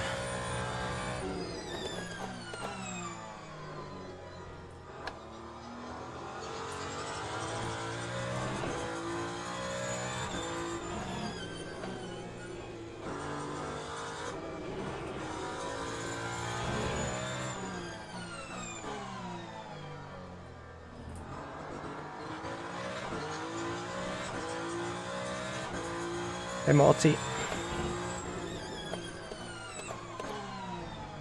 Appreciate your words. Great to hear you enjoy it.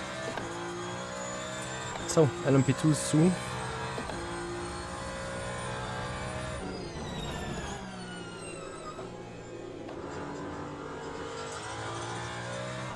Yeah, Jerome, a little bit of drive to survive indeed.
It would probably be a bit stupid to ask you guys about the prediction of the ending of that race, because I know that you guys would be like, "Well, you're gonna win it, what else?" So I'm not even asking.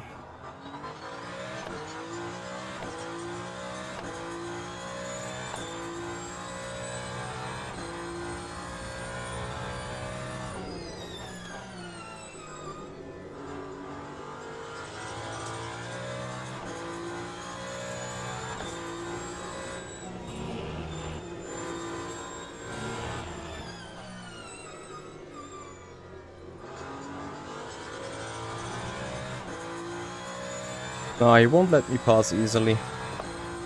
But I think I should have the pace, you know. Like if we look into the last 3 laps that finally were free from traffic for me, I was 9/10 faster last lap, 6/10 faster this lap. So I just need to be patient. At some point he's either doing a mistake or I will have an opportunity.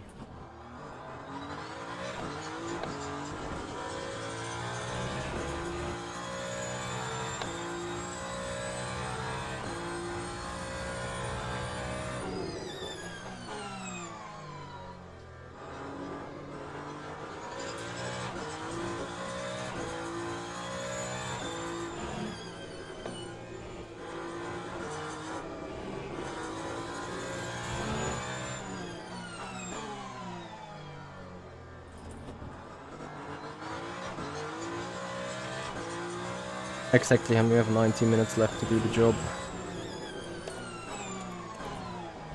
Oh, come on.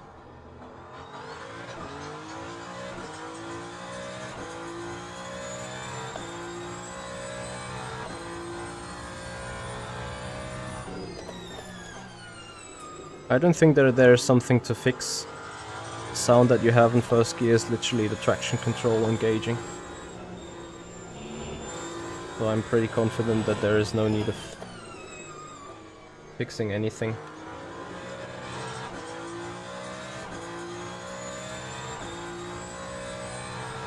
Sweatlap, thank you so much for your follow on the Twitch channel. Welcome to the stream, everyone.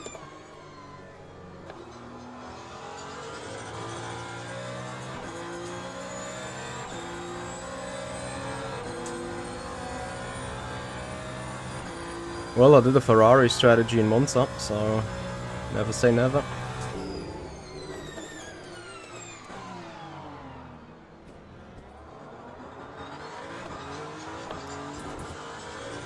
Beautiful dive of a GT car.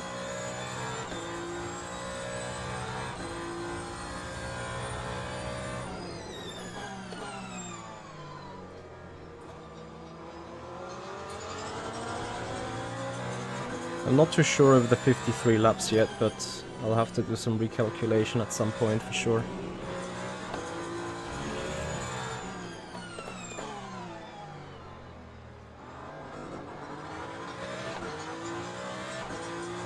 '59 Frecker, thank you for the follow.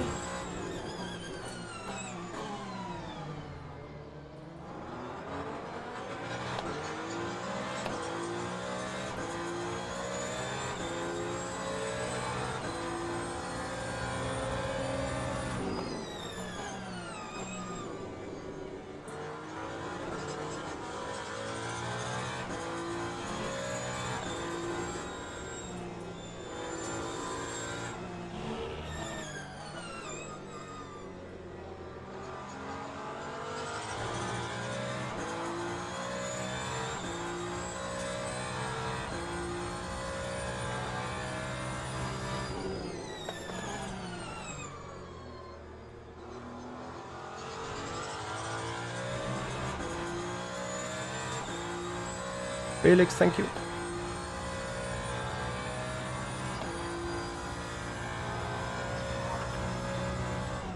Michael Hammer, thank you so much for your follow on the Twitch channel. Appreciate it.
Surely this wave of traffic was a real gain for me.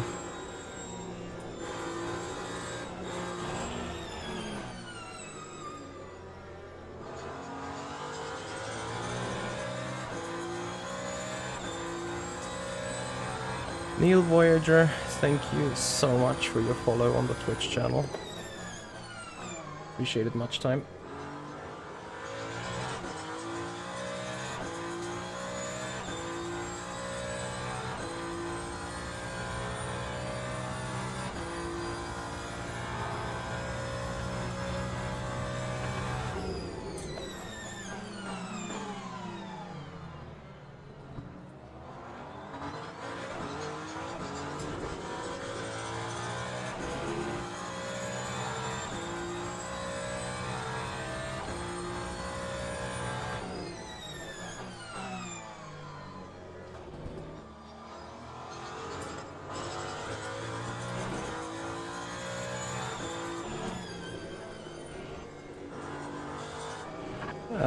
Guys that are watching the stream of Marbix, I will tell you guys the fuel values and the energy values he needs to put for the final stint, including some safety margin.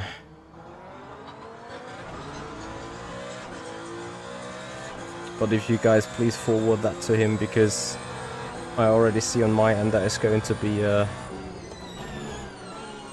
clusterfuck in my head. Looking forwards to use my calculator here on the right. Apparently I can already have a look to how this is looking at the end. So we got 86 times 60 to go.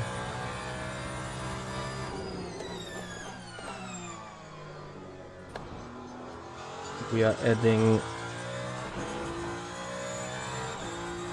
25 seconds to that, 24. And then we're doing an average of 45.0.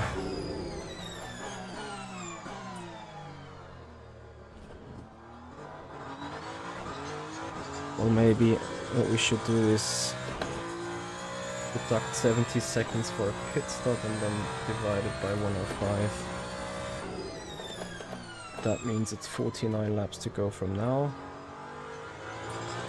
So 68 laps in total.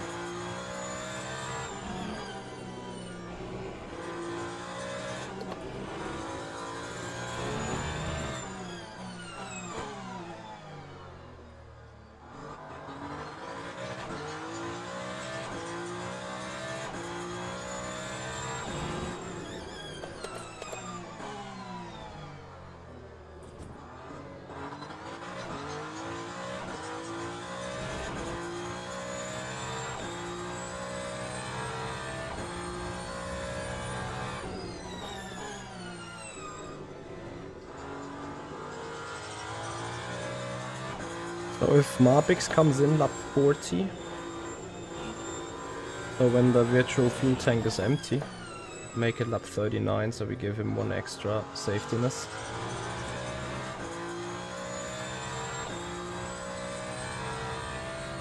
Then he has 29 laps to do. So he puts energy just 73%. Now I'm gonna do the same, energy to 73.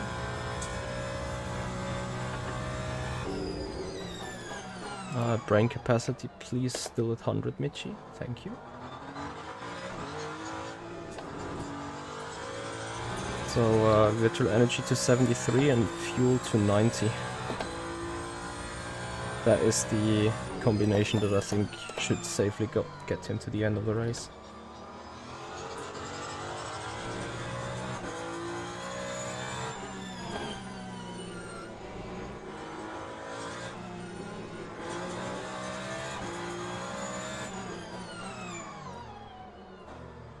Look at me, leaving the space to the GTE.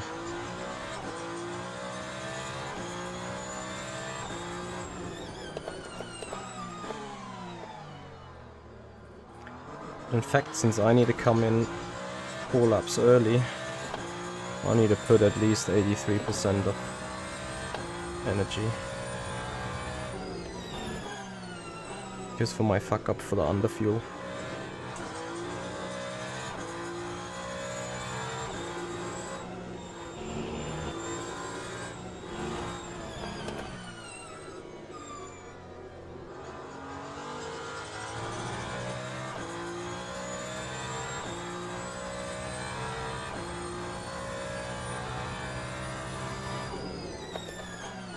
Copy, Felix.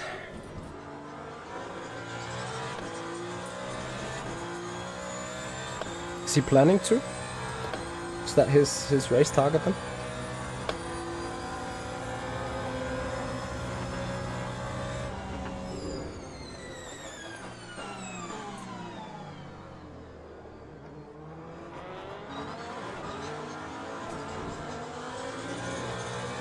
Copy, copy. Noted.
Well, last lap at least he was identically quick than me.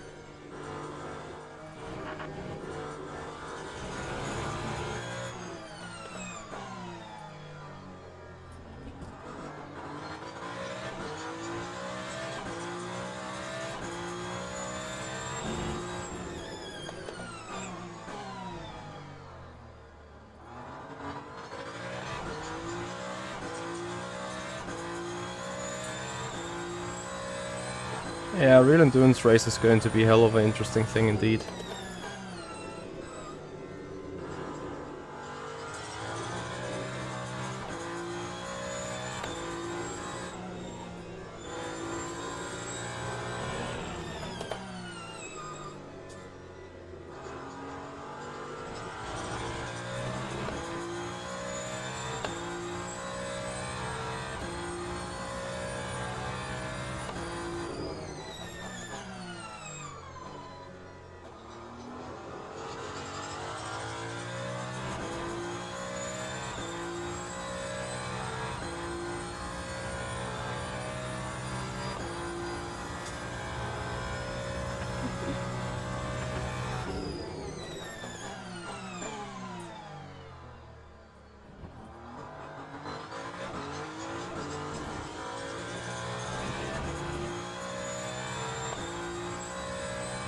Anonymous, thank you for your Prime sub on the Twitch channel.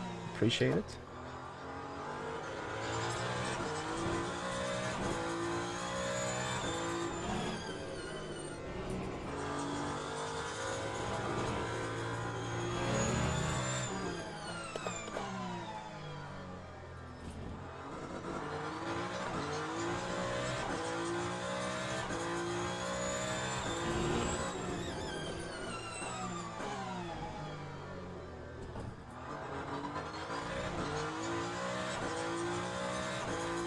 Hey, Lazy. Well, yeah, tire wear feels good.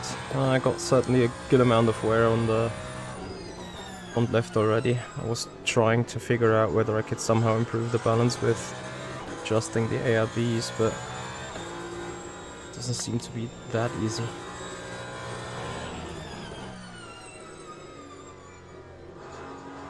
I'll probably try to need to try to kill the front left a bit less.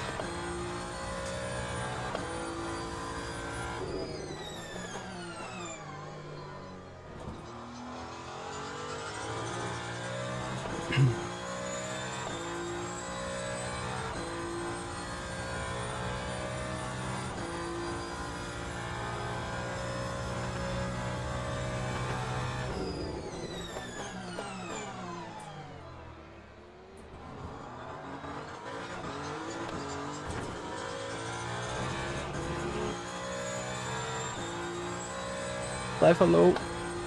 Thank you so much for the follow. Much appreciated. Welcome to the stream. Thank you for the support. Yeah, guys, 20 more followers on the Twitch channel for 6.5k. Let's push this.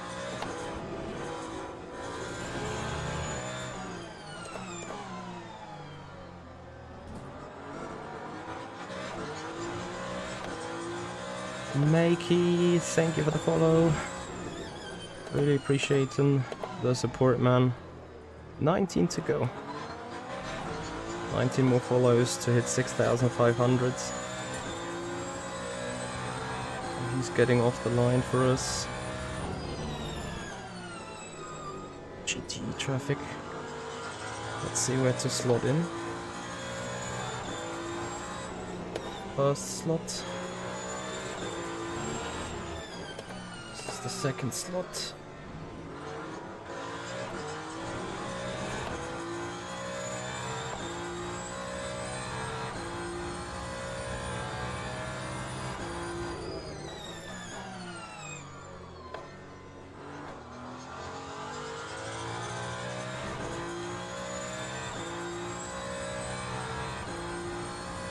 Well, they should not.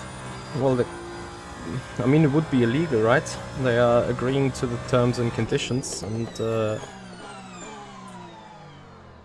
according to the terms and conditions, you're not allowed to share the setup, right? And if you still do, and we find out, one may perhaps be in trouble. I haven't done the terms and conditions, but I'm pretty sure that Fabian would have, as he runs the shop personally, he surely has made sure to have a clause inside that. When you purchase the setup, you not only get the setup, you also get a readme how to install it, and you get the terms and conditions, what you are allowed to do with the set and whatnot.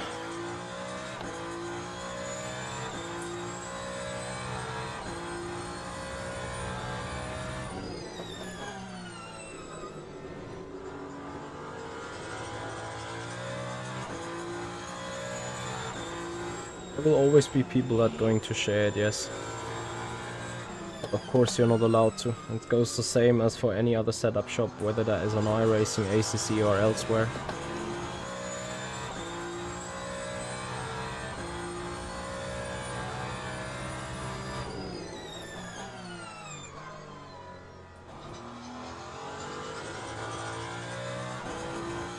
But of course we trust into the people valuing our work and trusting what we do.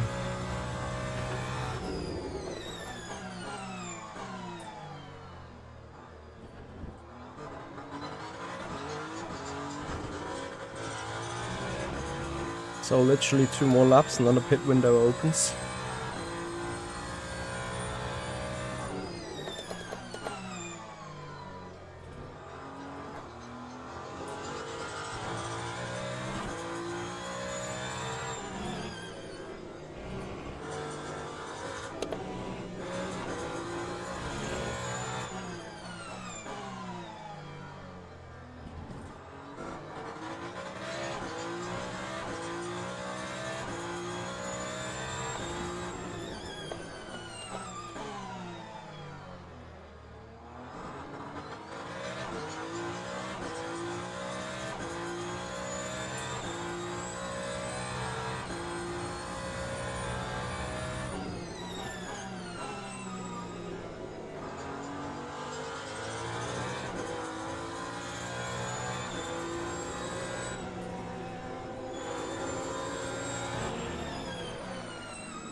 So 11 more laps for me.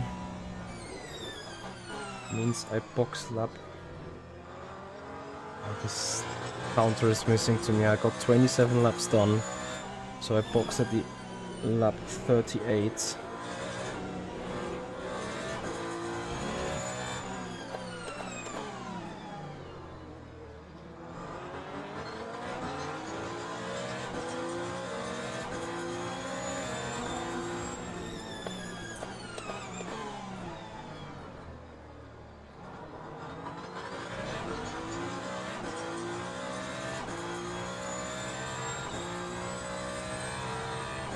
I need to go for another fuel calculation here real quick.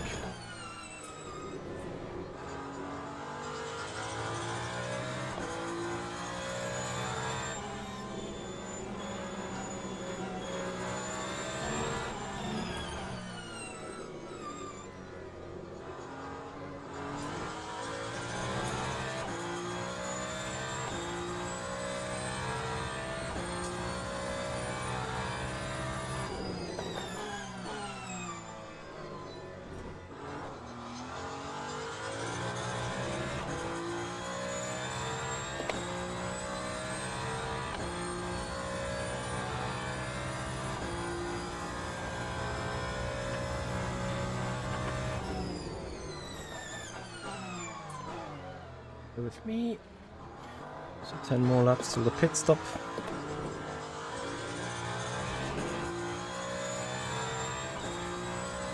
Exactly 40 laps to go, so 30 to go. And we go for box.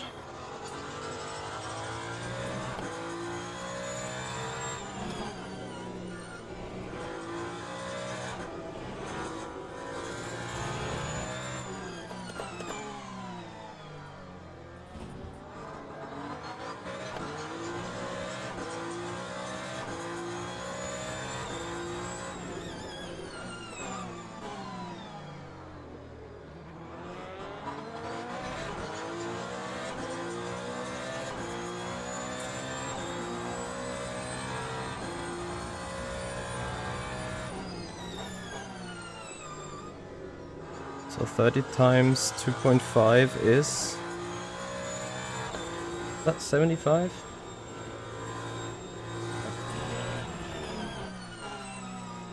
I think so.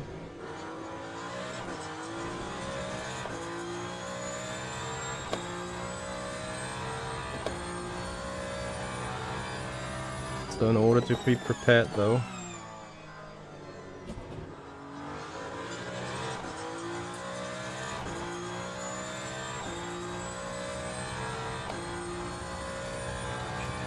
times 2.25 at first. No, that was more.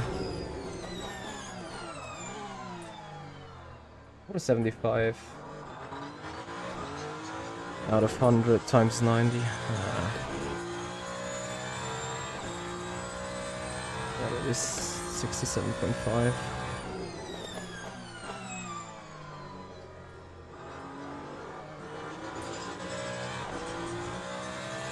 Yeah, I'm gonna put probably 78 just to be short.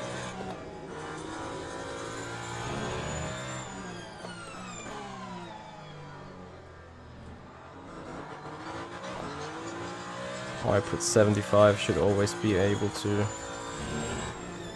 save that 1 or other percent energy.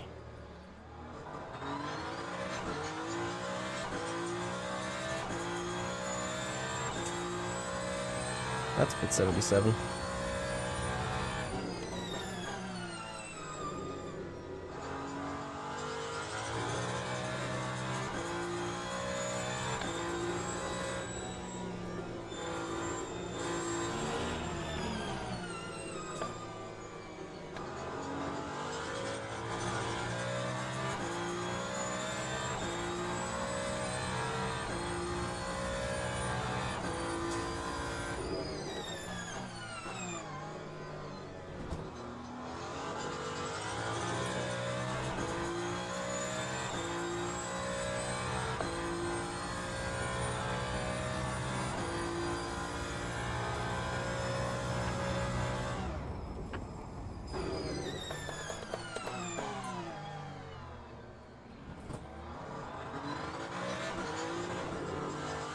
Sorry, didn't want to scare you there.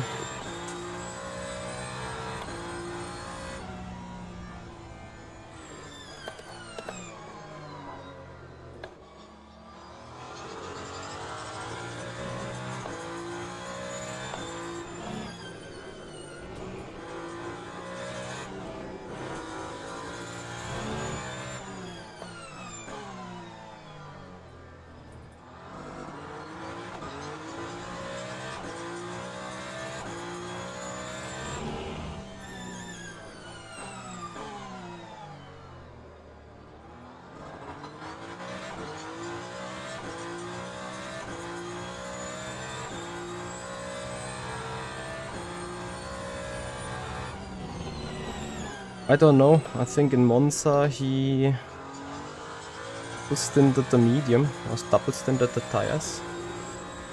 He's now on the soft. I mean, I think he could risk it to keep on that soft and go for a double. And get 20 seconds of track position gifted.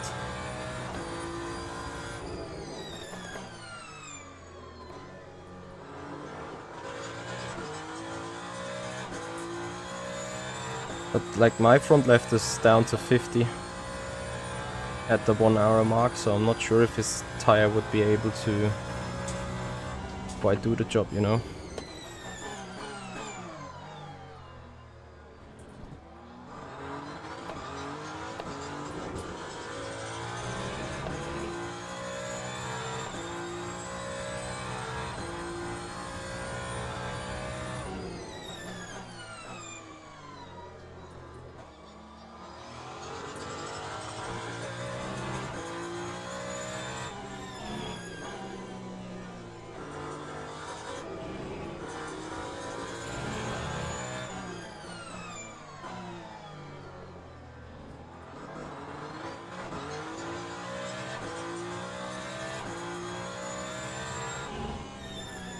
Ja, normaler Verschleiß, normaler Verbrauch.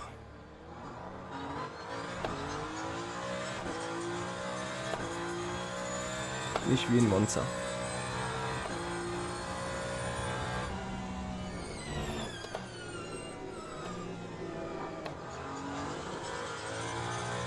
Yeah, awesome. Fast in, slow out. That's great.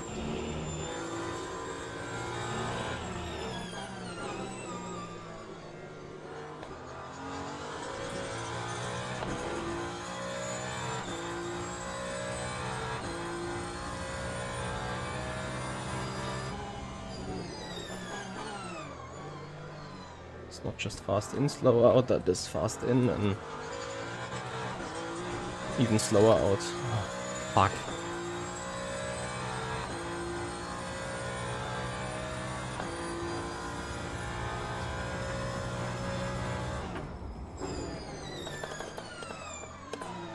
And that now means being in a bad traffic situation. Yeah, endurance racing is all about momentum. Losing 1.5 seconds here. And now putting another second on top of that with the GTE. Good job, Michi.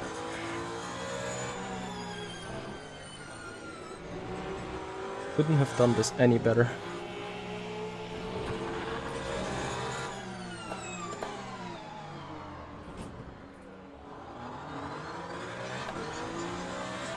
Two seconds lost because of stupidity.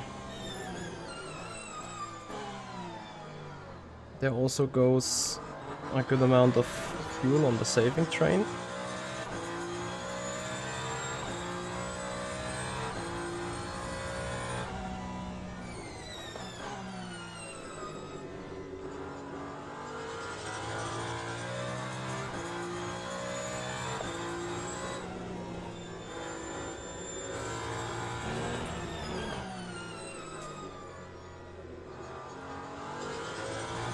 You know what, after saving.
Yeah, I know you guys consider that for the fans.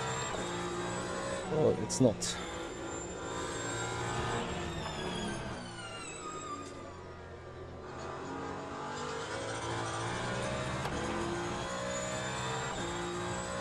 Yeah, tire wear is kicking in a little bit, but it's not traumatic, you know. Mainly it's just stupid driver errors that I'm doing. Team DX, thank you so much for the follow.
It's marginal.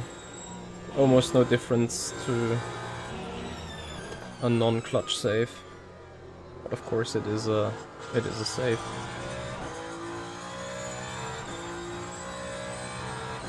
I think last lap he had bad luck with the traffic.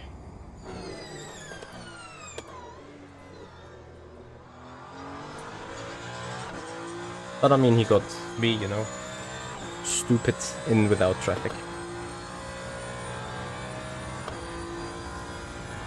Anyway, we will box before him anyway, in 3 laps apparently.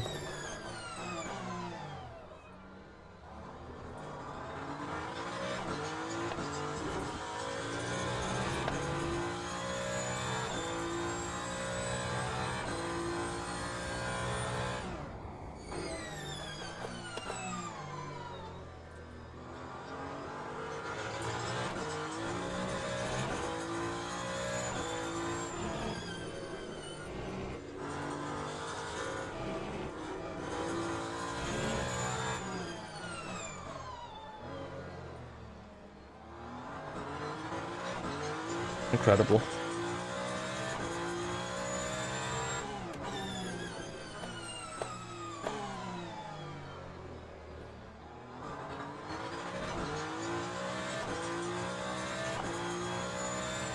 Blocking the rear.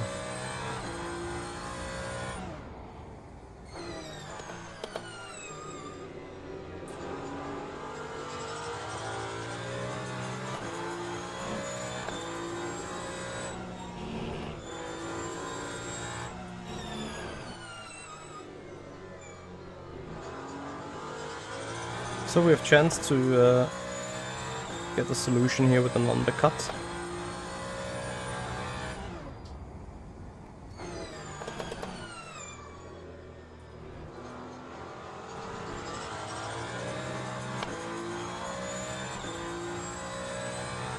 Apparently he's in beforehand, so I'm gonna see what he's doing. But I assume he's changing the tires. And then there's actually only one way to respond with that, which is to get in as well. This is lap 37.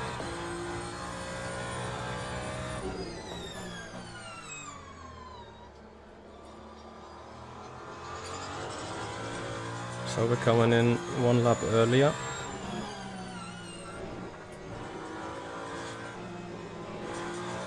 And actually that might have been a smart move by him. I haven't watched out on the traffic.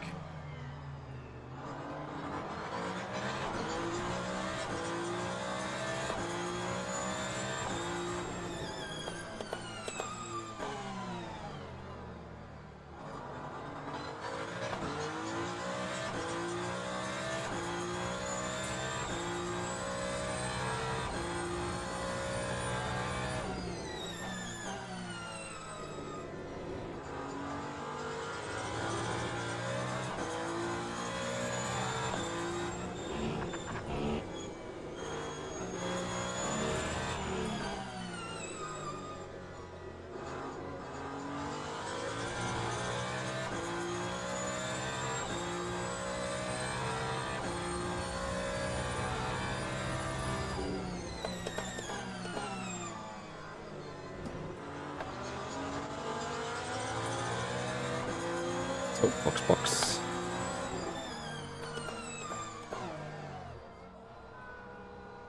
I go box myself as well.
I think I'm notoriously overfueled now, but let's see.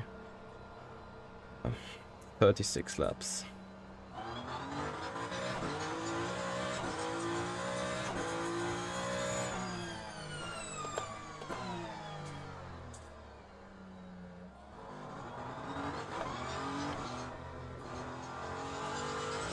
Oh, we can defend track position with cold tires now.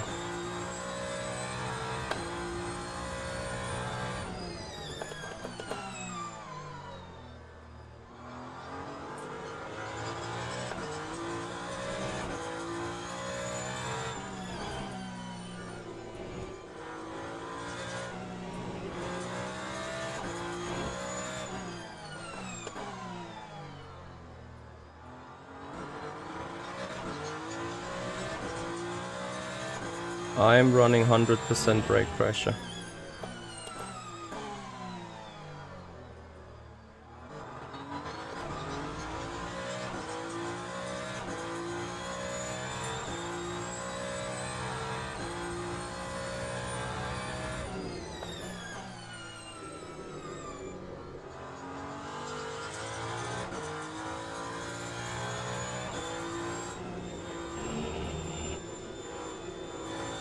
Yeah, I think 30 after this one for sure. Gonna have a calc.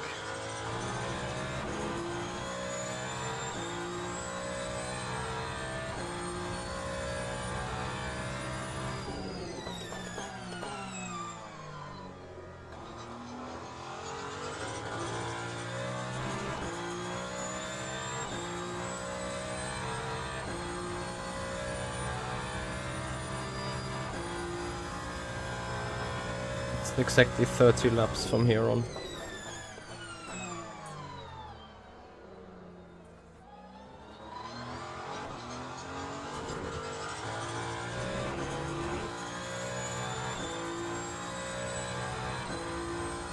I calculated with 44.7.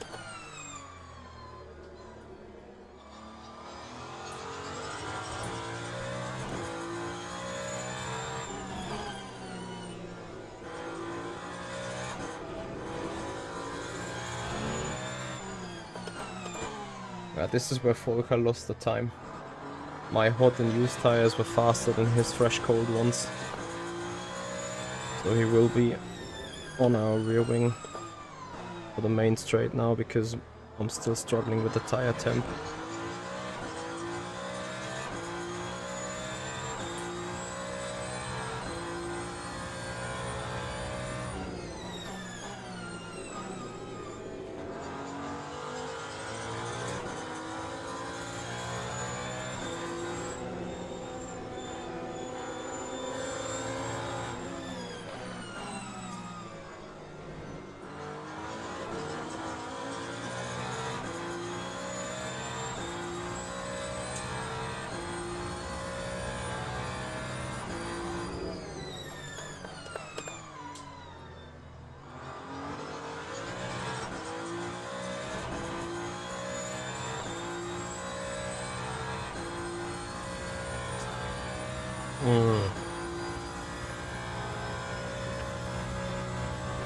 I'm overfueled. Got energy and fuel for 31 left. Yeah, I clicked another couple percent onto the pit stop before I actually parked.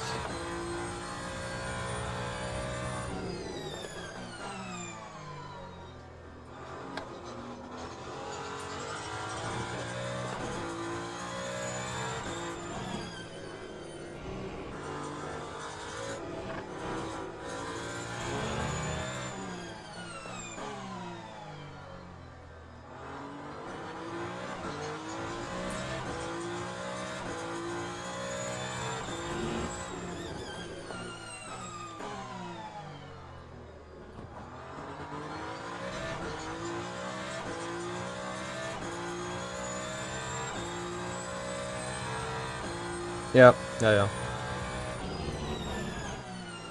It's just about perfection, you know.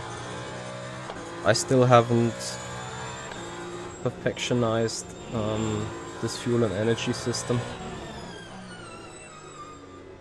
Because it is so easy to bite yourself into the back.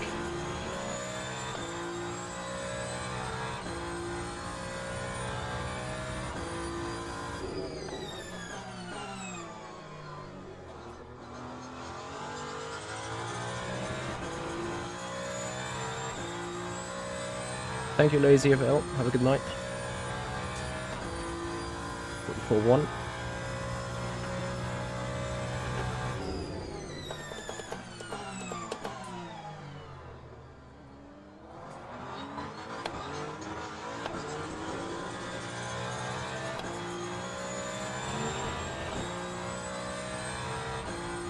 So guys, tomorrow we will prepare for the Virtual Endurance Championship, 1000 miles of Sebring in the Funval LMH car on our Factor 2. We will do a long run and traffic testing tomorrow, so likely no Le Mans Ultimate, but still Le Mans Ultimate content, of course, with the Funval LMH around Sebring. Still got some setup work to do, some long runs to do. And then on the weekend, of course, 1000 miles of Sebring.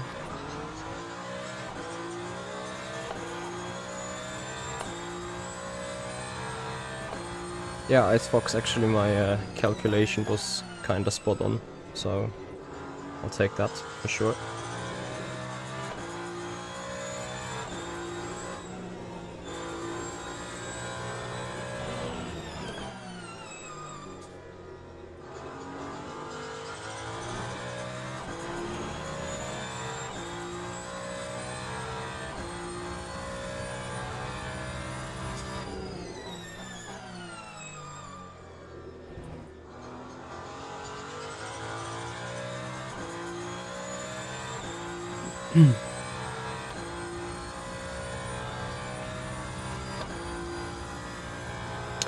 So guys, if you appreciate the content here on Le Mans Ultimate with Hypercar action, then please follow us on Twitch, subscribe us on the YouTube channel, make this community grow, help us to reach the target of 10,000 subscribers on the YouTube channel. And of course on Twitch, guys, we're still hunting for 6,500 followers overall.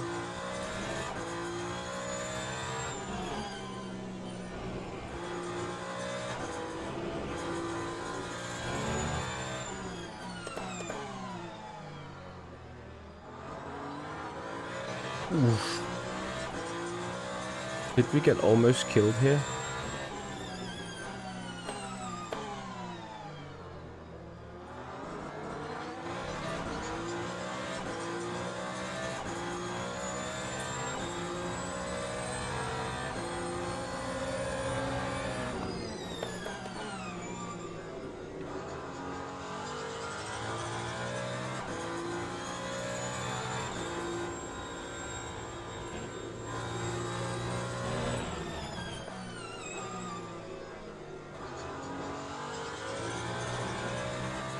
Antonio, thank you for the follow and welcome.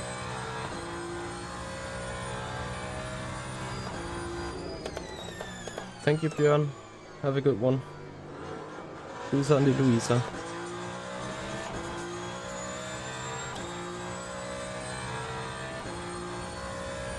Yeah, Vittorio, you're gonna see 1,000 mile of a Sebring race on the weekend on R Factor 2. That is, you can already note that down. 1 PM Central European time, stream will go live. Actually, earlier, 12:15 is qualifying, and then the full race, of course. With a full onboard for our car.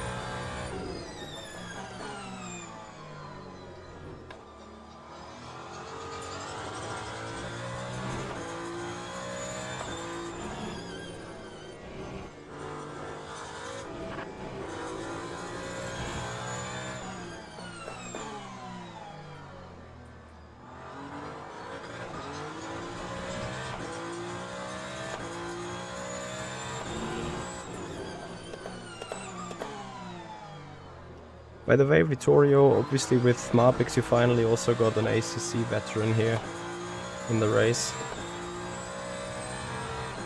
I think you're gonna love this.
The freezer, I had this issue with the Porsche, but not so much with the Ferrari on this setup. My rear end is rather snappy as soon as I hit the accelerator here. Kunshu, thank you for your subscription on the YouTube channel, welcome.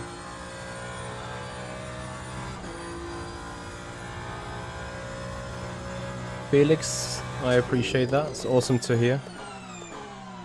Funny that you listen to him in German and to me in English, I guess.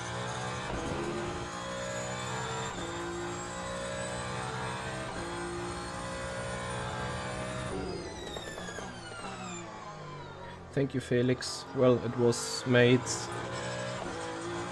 unexpectedly full of suspense, with me spinning in lap 1 like a nooba.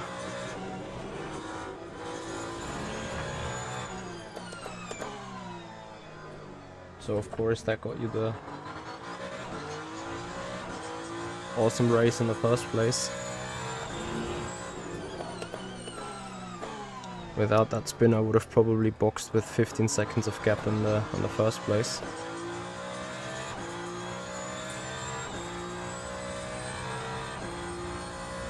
Thank you, Tunshu.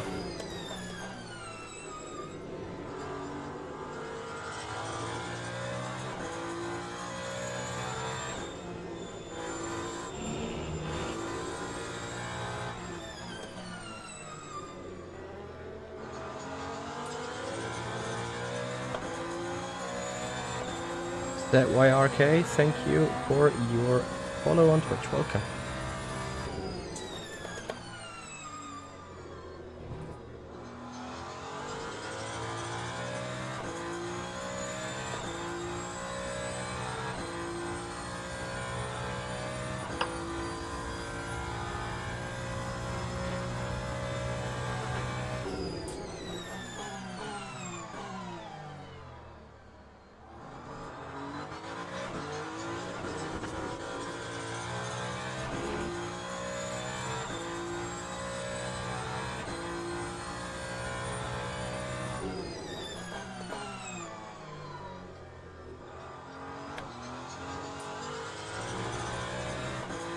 Yes, Marvin. He has produced it today, I think.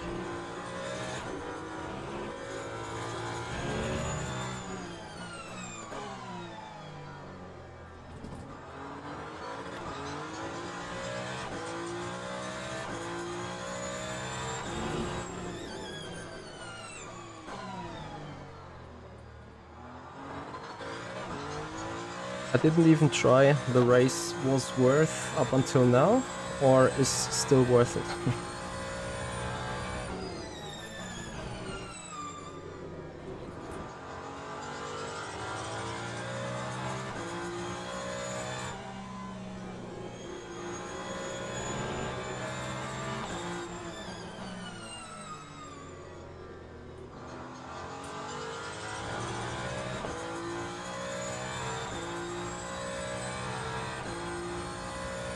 I'm sure this is a weekly. You may see this on Monday again, if I'm fancy. Then maybe in the Porsche, and then hopefully also without the Spinala.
No, I think... is it 20 laps to go from here?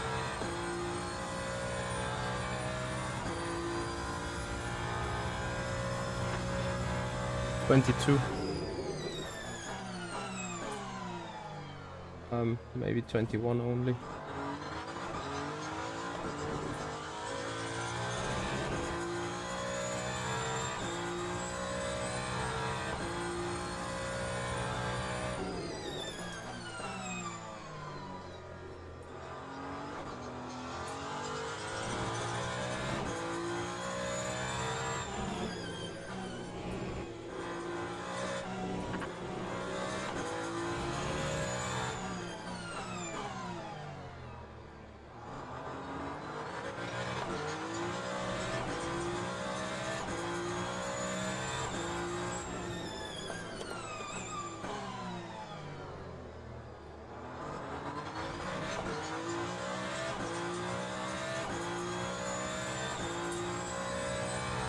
Yes, I got fuel for 23 apparently. So I'm a bit overfueled.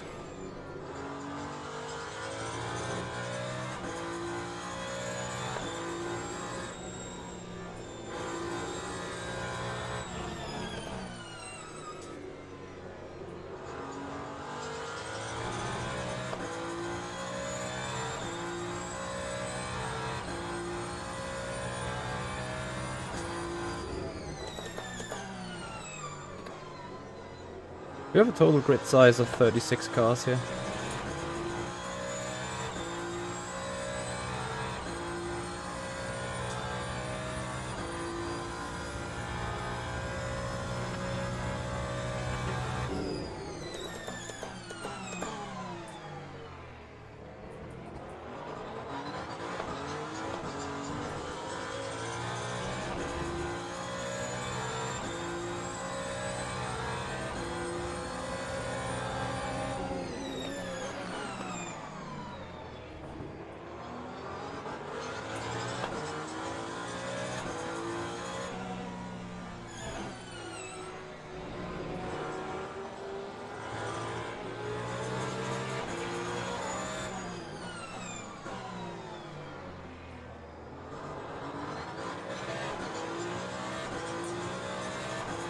Thank you.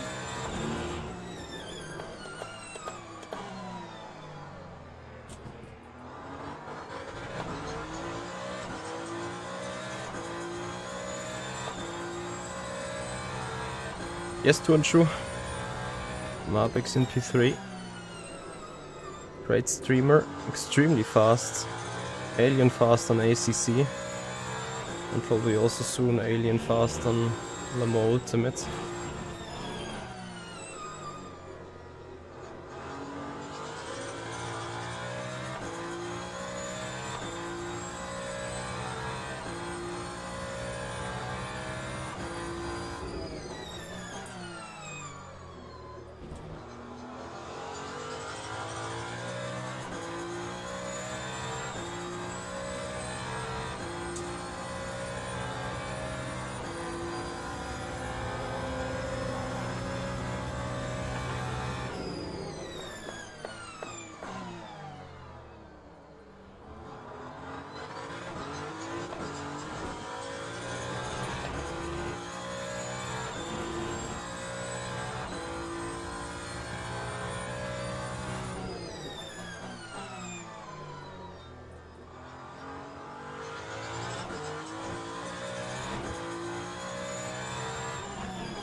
How's Marco getting along, for those of you watching him?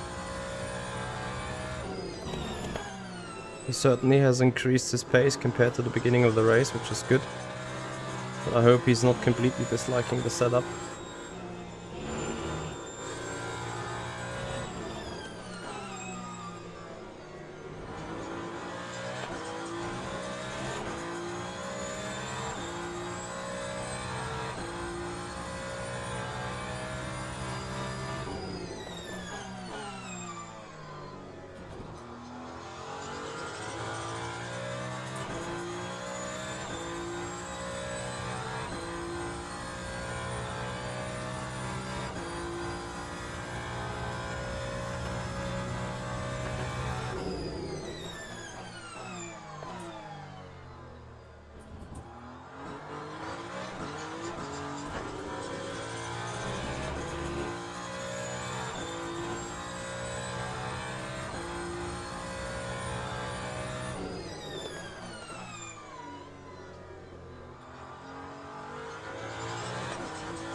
Yep, Anton, it is surely a high roll year 2024 for the sim racing world. After 2023 it was a bit slow.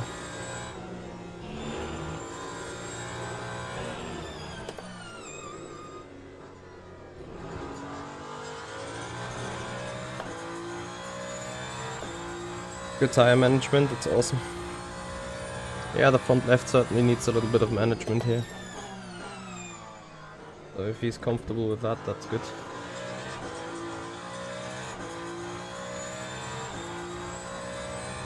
I think his average is only like 0.4 of me, 0.3 of Polka, so surely nothing to hide from. That is solid performance, especially if you are rather new to this entire environment here.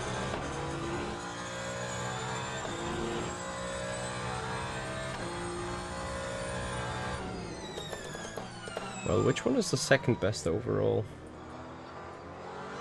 I would even put R-Factor 2 in Le Mans Ultimate above by racing in the dry. just in the wet. Seems like iRacing is the new pinnacle.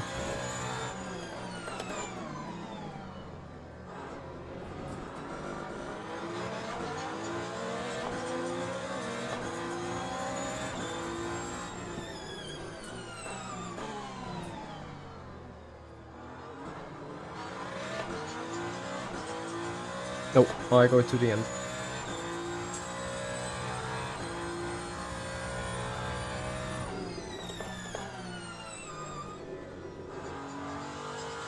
Just 27 minutes to go.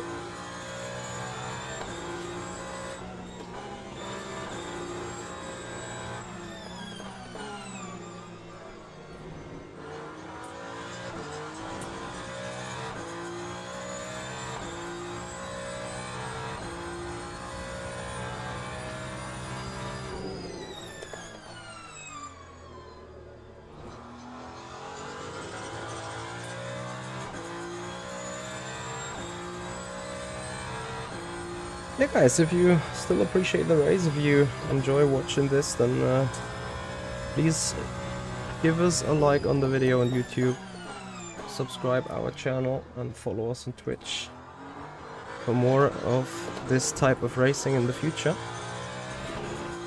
As mentioned before, tomorrow we're going to be on R-Factor 2 with a Funval LMH around Sebring, with a 1000 mile of Sebring race this weekend.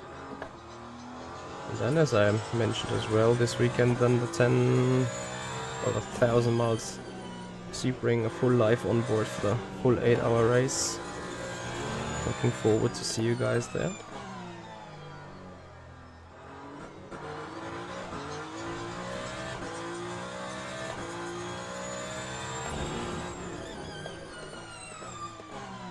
I personally don't know what exactly they have planned for the next stage of early access or for the next stage in general. So, no idea at all.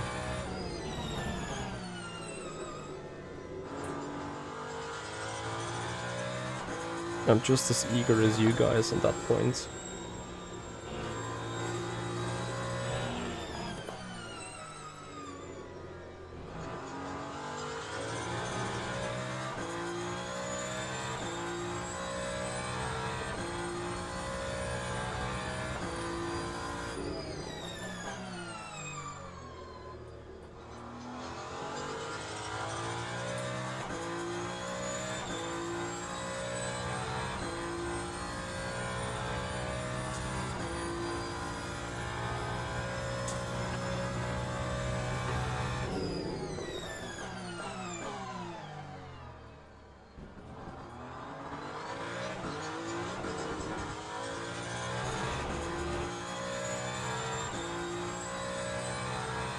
Here's the tire wear then.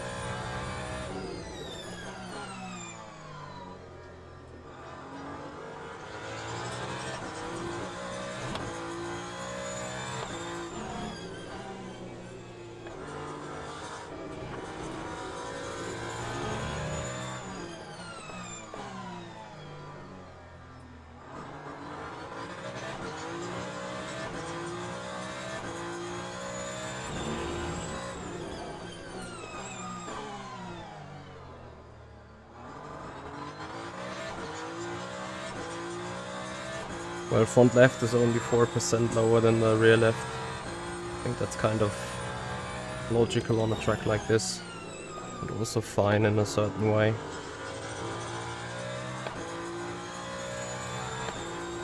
This corner here, of course, is killing it.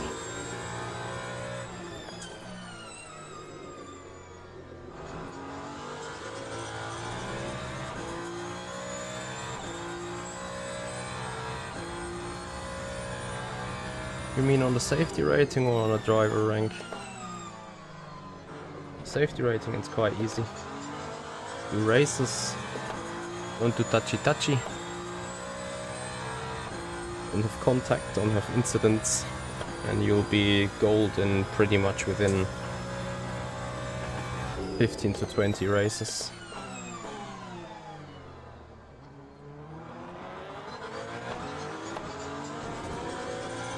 Reads the Tonsure, thank you for the follow. Appreciate your support in both the channels. Thank you very much.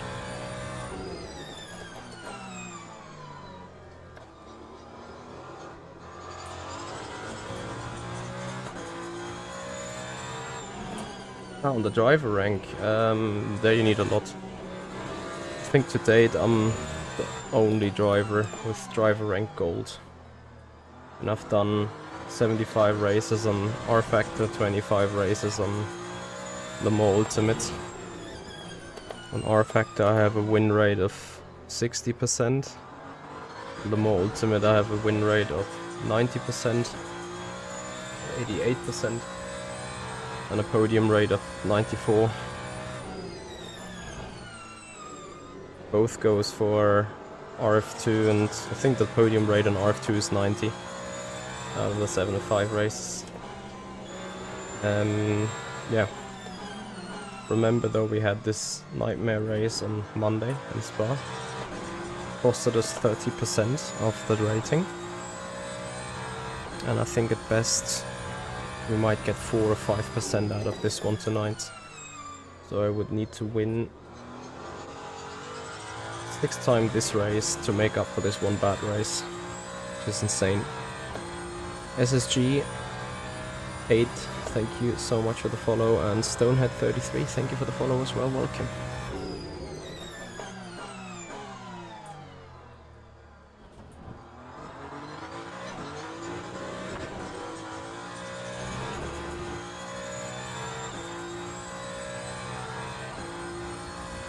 To ensure I may just look very friendly, but sometimes I'm raging. Friendly to my spectators, of course. But sometimes in hot-headed situations I might lose it as well.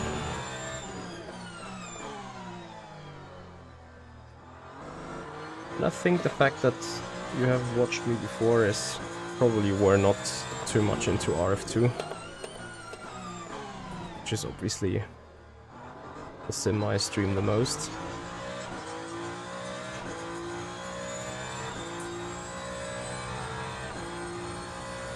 Jan, right now this is not possible, no.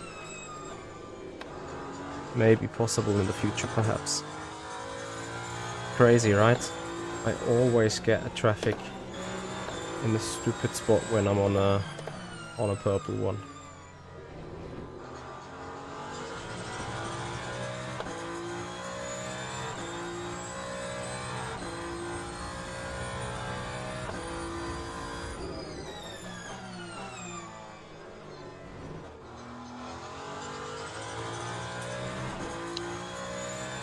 Yeah, Steve, of course, you always need to take care and be careful with the people around you, and they need to be careful with you. Sometimes this works out, sometimes this does not.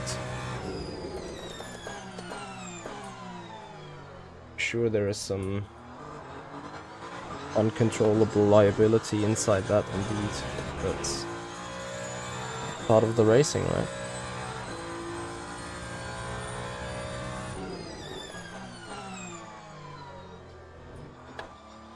I think there is a bug that when someone starts the race from further back on the grid and then the green is called, his time still gets counted.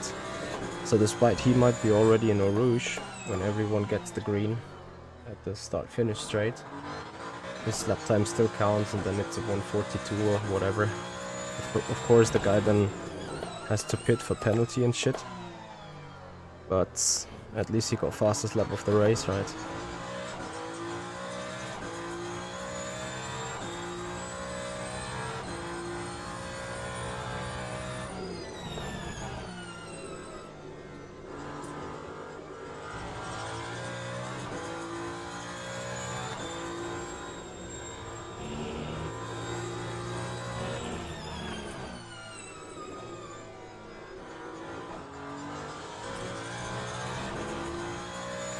Gap between Marco and P4 is 32 seconds.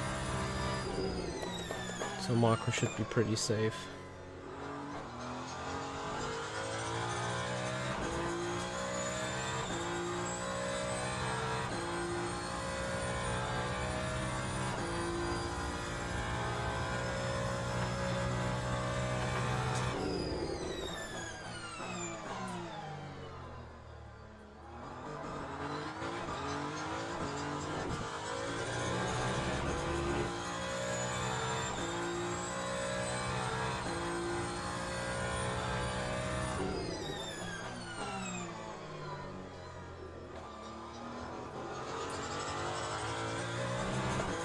If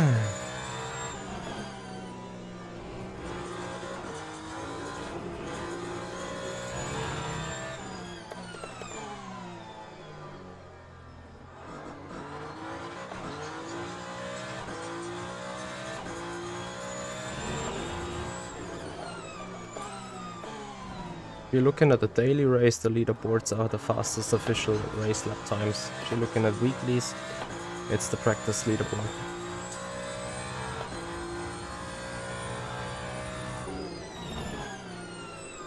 Marvin, I kinda disagree.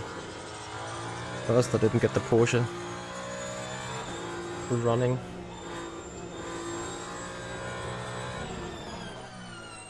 And then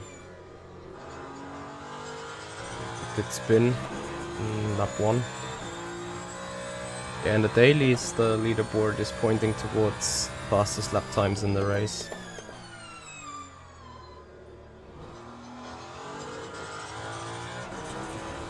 Yeah, guys, it is 13 more followers required on Twitch for the 6,500 overall, so I would appreciate you guys supporting this one.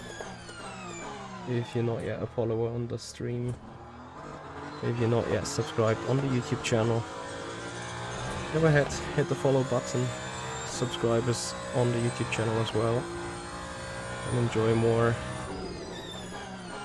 Ultimate and R Factor 2 sim racing with us.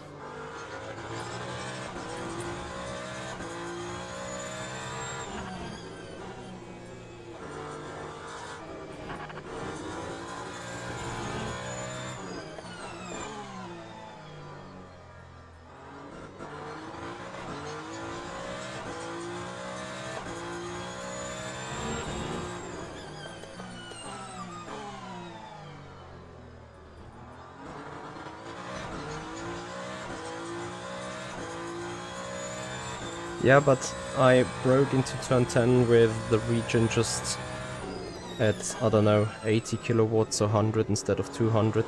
That made the rear lock. I disregarded my own rule of never run less than maximum regen into the heavy braking zones.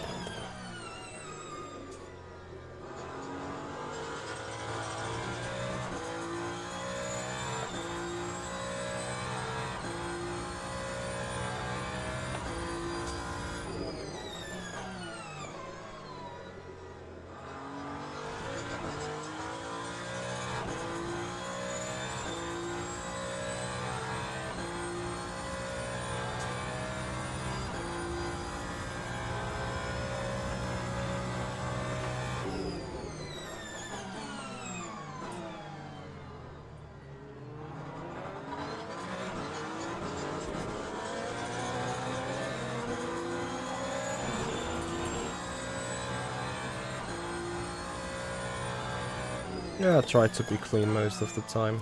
Even tried to be clean on Monday. Only dirty thing that I did got me the tickets for a revenge foul. So.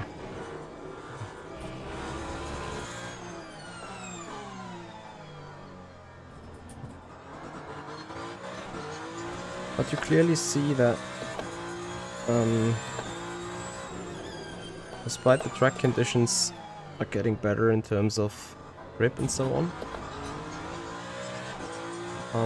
it's harder to have the temperature in the tire now to go for fast and quack laps.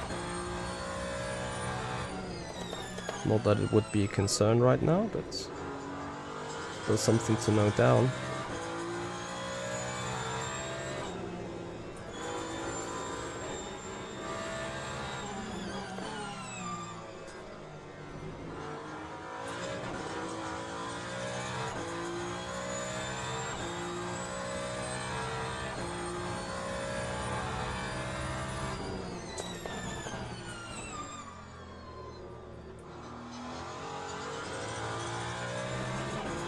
Hey Luke. I think they will be updated, yeah. Of course, they've been just handed out as defaults on the car to have something that can be driven. And some cars may be better and other cars may be worse. But yeah. I think most of the features and most of the things that we have on the game is under constant review. Remember, this is a early access. So pretty much everything can change until the full V1 version.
Jan Salinen, thank you for your subscription on the YouTube channel and welcome to the squad.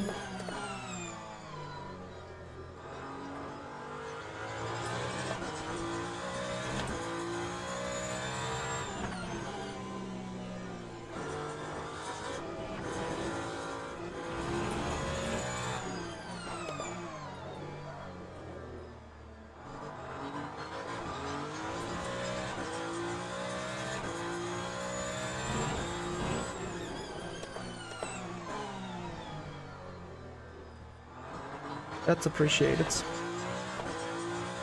We love you guys subbing because we're fast and quack.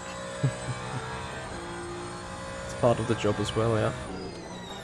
Not just being friendly and being talkative to the chat. Main reason why we're doing this is we're trying to be quack.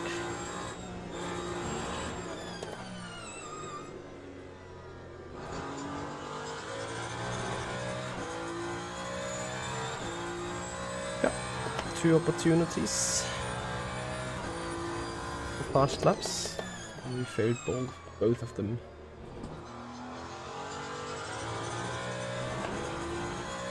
Gutiérrez, thank you for your subscription on the YouTube channel. Welcome to the stream.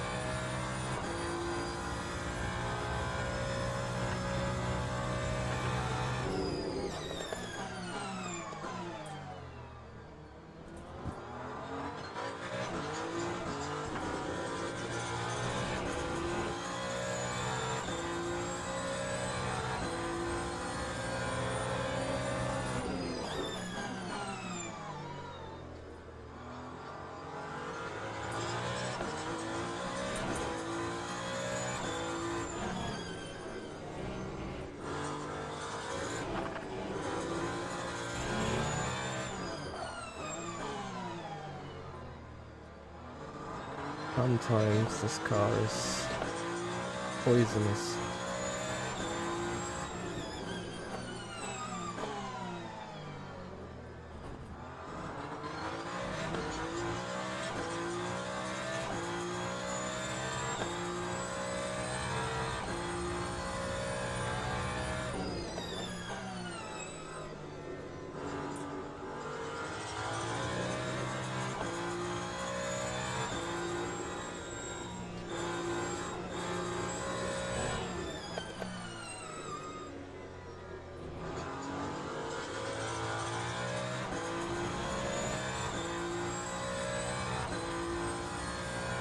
So 8 more minutes. And a big chunk of traffic jungle ahead now. Look at that traffic. Rush hour on the way to the finish.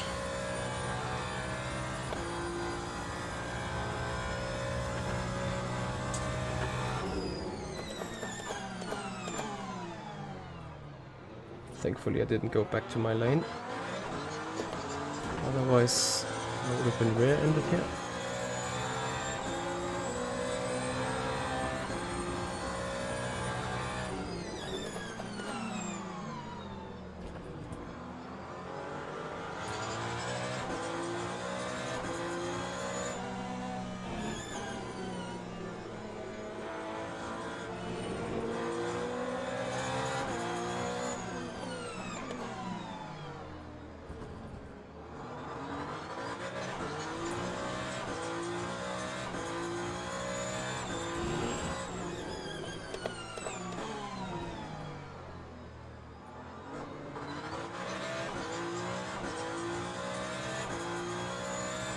Nah, I won't lap him.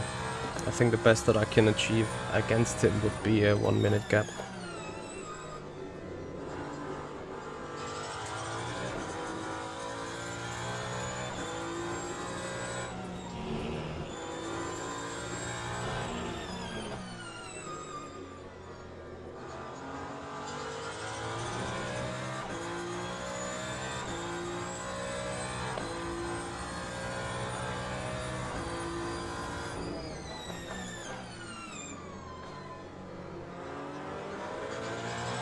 Yeah, and then Volker did a very consistent race.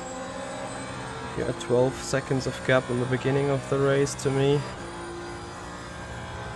I made this up and then we have another 13 seconds right now after the move.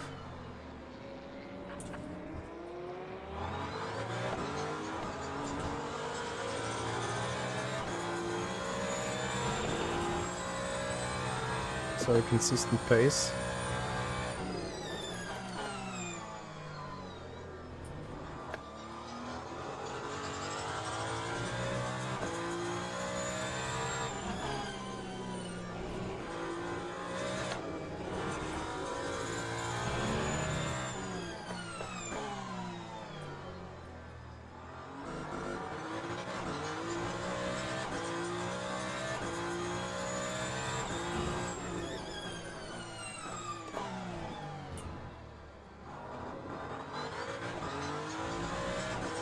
Pretext, a couple of setup guides are already out.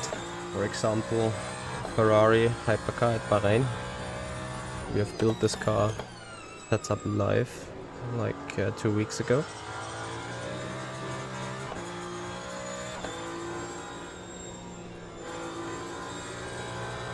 So we got 5 minutes remaining.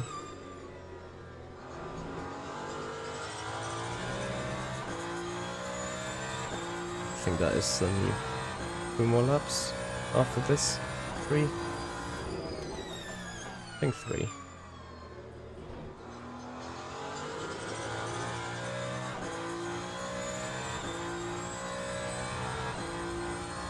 Absolutely, Vittorio, hence we keep pushing till the end.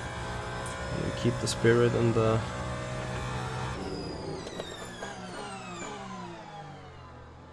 momentum up. I'm rather scared of these guys ahead of me there. When I get closer to them. Crix, thank you for the follow. Much appreciated.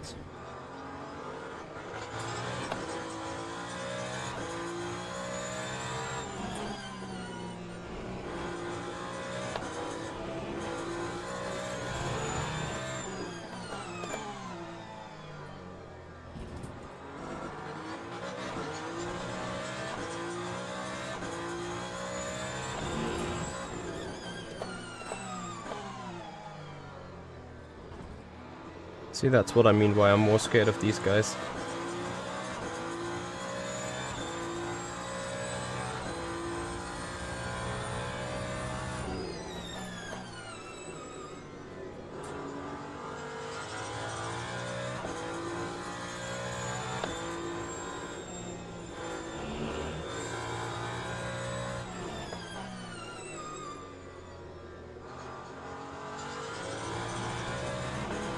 DKZ2, thank you so much for your subscription on the YouTube channel, welcome.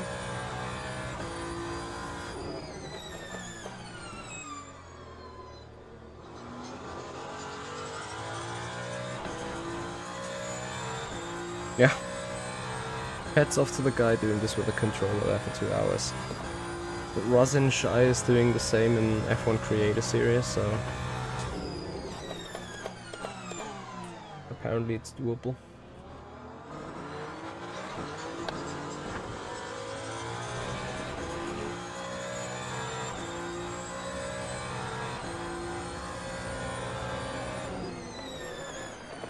Oh, I should have gone for a dive.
I agree with you, Jan.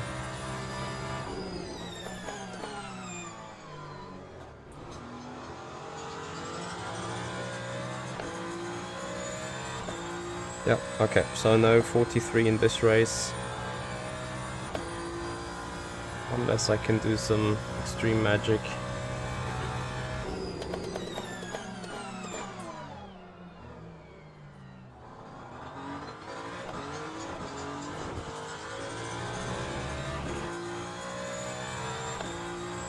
Hey Chorus, thank you so much for the follow, appreciate it.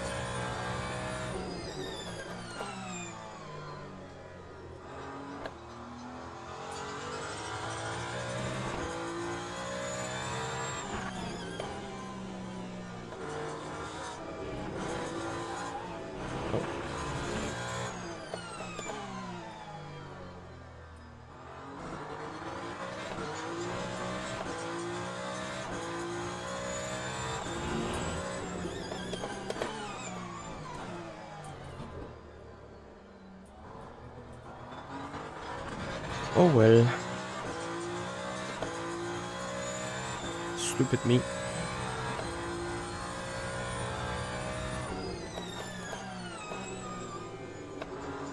Yeah, but these tires are just not in shape anymore.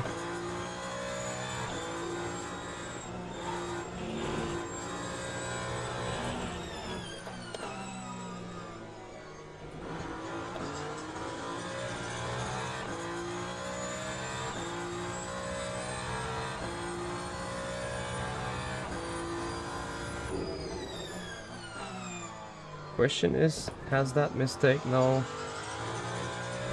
killed the 1 minute gap to Marbix?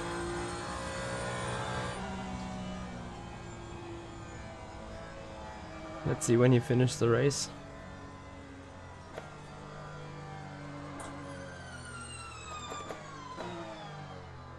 Thank you guys, GG's.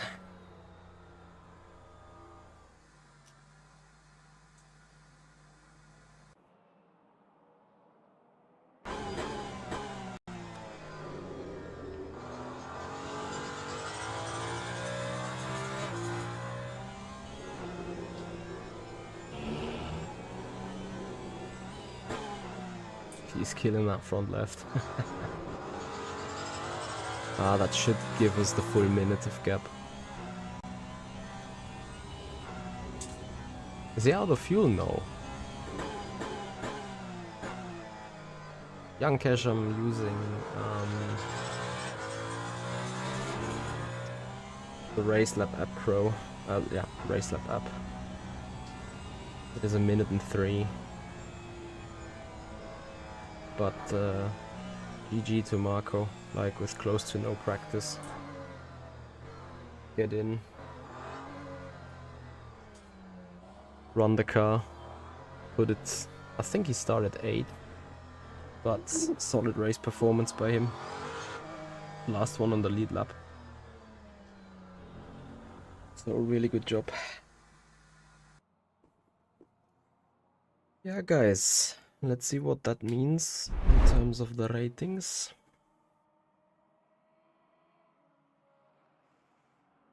Actually, we've done a couple of setups tutorials already. For example, also that Ferrari we built all together live 2 weeks ago for Bahrain. So the setup we just raced, it's not only up for sale on www.improveyourlaptime.com, so you can race that machine as well, in the same way that I did it today.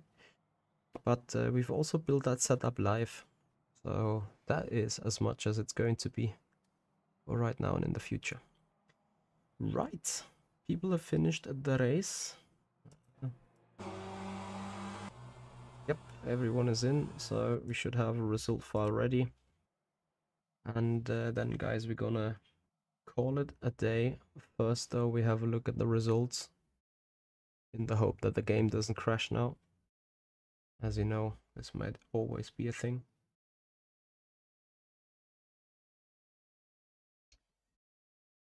Yes, folks, have a good night. So here we are then. There's a P1. Kudos to Mikael.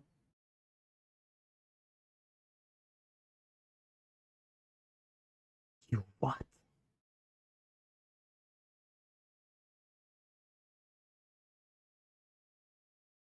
I lost 7.1%?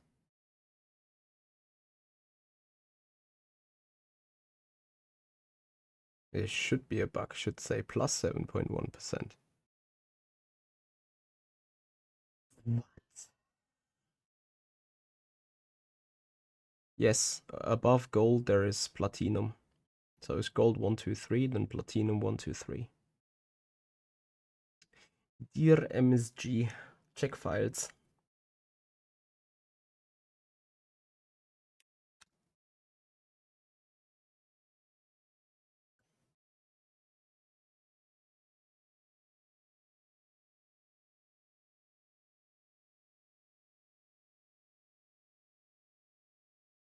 Oh, Bartley, that sucks.